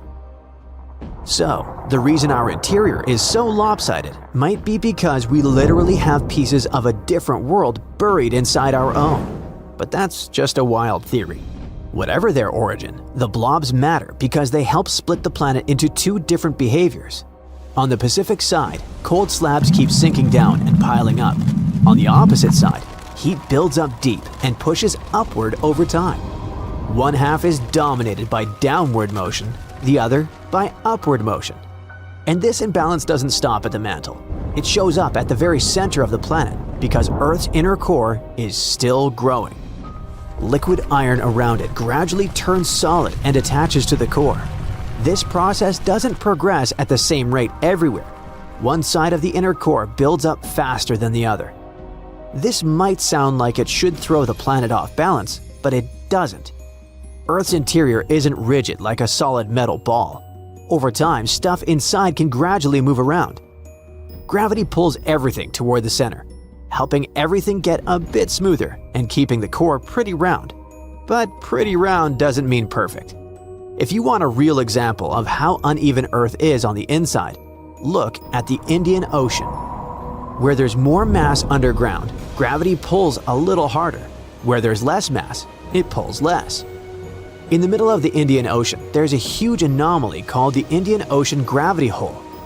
In that spot, Earth's pull is weaker than normal, so weak that it can't hold the ocean surface up at the usual level. The water actually dips downward. You wouldn't notice it sailing through, but you'd technically be sitting about 300 feet lower than the rest of the world's oceans. It's an invisible valley in the sea caused entirely by missing mass deep inside the planet. However, Earth isn't the only world hiding a messy interior behind a smooth surface. Even the Moon is like this. Over billions of years, Earth's gravity slowed the Moon's rotation until it locked into place, keeping one face permanently pointed toward Earth. That's what we know as the near side and the far side. This mattered early in the Moon's history. The near side always faced Earth, while the far side always faced deep space. That long-term setup affected how heat was stored and released inside the Moon. When NASA mapped the Moon's gravity using two spacecraft called GRAIL, they measured something called the love number. It's a value that tells scientists how much a planet or moon flexes under gravity. The Moon's love number turned out higher than expected, which meant its interior was softer than it should be. When scientists looked closer at the gravity data, they found that most of this flexibility came from the side facing Earth. The Moon's near side is softer and warmer deep down, while the far side is cooler and more rigid. Measurements suggest the near side mantle is significantly hotter and more volcanic. That difference shows on the outside. Because the near side was so hot and soft, ancient lava could easily punch through the crust and flood the surface. That created those big dark patches we see at night. On the other hand, the far side stayed colder and stiffer, so the lava never flowed the same way. Back on Earth, the Pacific has another quirk worth mentioning. Our planet isn't just spinning in place. It orbits the Sun at over 66,000 miles per hour, and the entire solar system is moving through the galaxy like a car driving through a swarm of bugs. Over long periods of time, objects drifting in from deep space are more likely to hit the side of Earth that's moving forward. And because the Pacific Ocean covers such a huge stretch of that side of the planet, it naturally ends up catching more impacts than smaller oceans or continents. This creates a strange coincidence. The same hemisphere that is leaking the most heat from within is also the world's biggest graveyard for things arriving from the outside. Because it is so vast and lonely, space agencies even use its most remote coordinates as a spacecraft cemetery at a spot called Point Nemo. We deliberately aim satellites and massive space stations like Mir to crash right there. So, the Pacific ends up taking the hits from two directions, by accident from the universe and on purpose from us. Earth is restless, continents drift, oceans open and close. In a few 100 million years, the map will look completely different. The Pacific is actually shrinking right now. Eventually, the Americas might crash into Asia, and a new ocean will have to take over the job of being the planet's main radiator and its front bumper. But for now, we should probably be thankful for that massive, chilly, unlucky ocean. So, what do you like to listen to? Music? Podcasts? Maybe the sound of rain or the crackling of a campfire. But what about listening to the ocean? Not the familiar crash of waves on the shore, but sounds captured deep on the cold ocean floor. Sounds that send chills down your spine. Sounds of something big, dark, and possibly alive. And the most unsettling part is this. The true nature of some of these sounds remains a complete mystery to this day. In 1997, something strange echoed through the Pacific Ocean. Deep beneath the surface, far off the coast of South America, a sound appeared so powerful that it instantly unsettled scientists. It was ultra-low in frequency, massively loud, and unlike anything recorded before. The signal was later given a simple name: the bloop. At first glance, the bloop sounds harmless, almost playful. but what it represented was anything but. It was so intense that it could be detected by sensors nearly 3,000 miles away. Imagine standing in New York and hearing something happening in Los Angeles. Now imagine that noise traveled through deep ocean water, terrifying marine life and oceanographers. Whatever produced it had to be enormous. The signal carried patterns that felt like its source was some living creature. Whales were the first suspects, but even the blue whale, the largest animal in the world, simply couldn't generate a sound that loud. The numbers didn't add up, and that's when speculation took over. If something could produce the bloop, it would have to be larger than anything swimming in today's oceans. People began imagining creatures of impossible size, ancient sea monsters, the Craton. Some even whispered about the megalodon, a prehistoric giant shark thought to have gone extinct millions of years ago, and featured in dozens of videos right here on the bright side. The mystery only grew deeper when scientists mapped the approximate location of the sound's origin. It came from a region close to Point Nemo, the most remote place on Earth. This spot in the Pacific Ocean lies more than 1,000 miles away from the nearest land in every direction. It's so isolated that it's often called the oceanic pole of inaccessibility. Point Nemo is a place few humans will ever see. Because of its remoteness, it has become a kind of graveyard for defunct satellites and space debris. When spacecraft are decommissioned, they are often guided to fall into these waters. It's quiet, empty, almost untouched, and yet something powerful had screamed from nearby. For fans of cosmic horror, this detail felt oddly familiar. In the fictional universe of writer H.P. Lovecraft, the ancient sunken city of R'lyeh lies beneath the ocean near this very region. According to the stories, R'lyeh is where the monstrous entity Cthulhu sleeps. It's a powerful, scary, intelligent creature, lying dormant for thousands of years, ready to awaken and bring about the end of the world. Of course, Cthulhu is pure fiction. Lovecraft never claimed otherwise. But once the internet made the connection, the idea took on a life of its own. But science eventually caught up. The bloop recording is still easy to find online. You can listen to it yourself. But it sounds so innocuous that you'll probably be disappointed. And today, we know with certainty that it didn't come from a living creature. Researchers later confirmed that the sound was produced by ice, specifically by an ice quake. Now, ice quakes occur when enormous icebergs fracture, crack, and break away from glaciers. When this happens, they release tremendous amounts of energy, generating ultra-low frequency sounds that can travel across entire ocean basins. These sounds are similar to biological calls, especially when recorded from far away and distorted by water. In fact, scientists compared the bloop to other known icequake recordings and found striking similarities. The source wasn't a monster. It was Antarctica itself during shifting, breaking, and reshaping. For many people, this idea brought mixed emotions. On forums like Reddit, some openly admitted they preferred the idea of a giant unknown life form. Yup. Another strange sound was captured in the early 1980s, deep in the South Pacific, during a scientific expedition near New Zealand. Researchers were exploring the South Fiji Basin, where the ocean floor lies more than 2.5 miles beneath the surface. There were short, sharp, repeating noises echoing through the water. 4 distinct bursts, each one sounding uncannily like a duck's quack. So researchers called it the bioduck. The sound was rhythmic and consistent. Eventually, the team concluded that the source had to be biological, but identifying exactly what made the sound proved impossible. After sharing the data with colleagues in Australia, did they realize something even stranger? Similar sounds had been recorded in other parts of New Zealand and Australian waters. Decades later, the mystery remains unsolved. Some scientists believe the quacks may not be random at all. They could be a form of communication. Perhaps the sounds may come from Antarctic minke whales, though no direct proof exists. Scientists also noticed that there were several sources of sounds, and when one source spoke, the others fell silent, as if they were listening.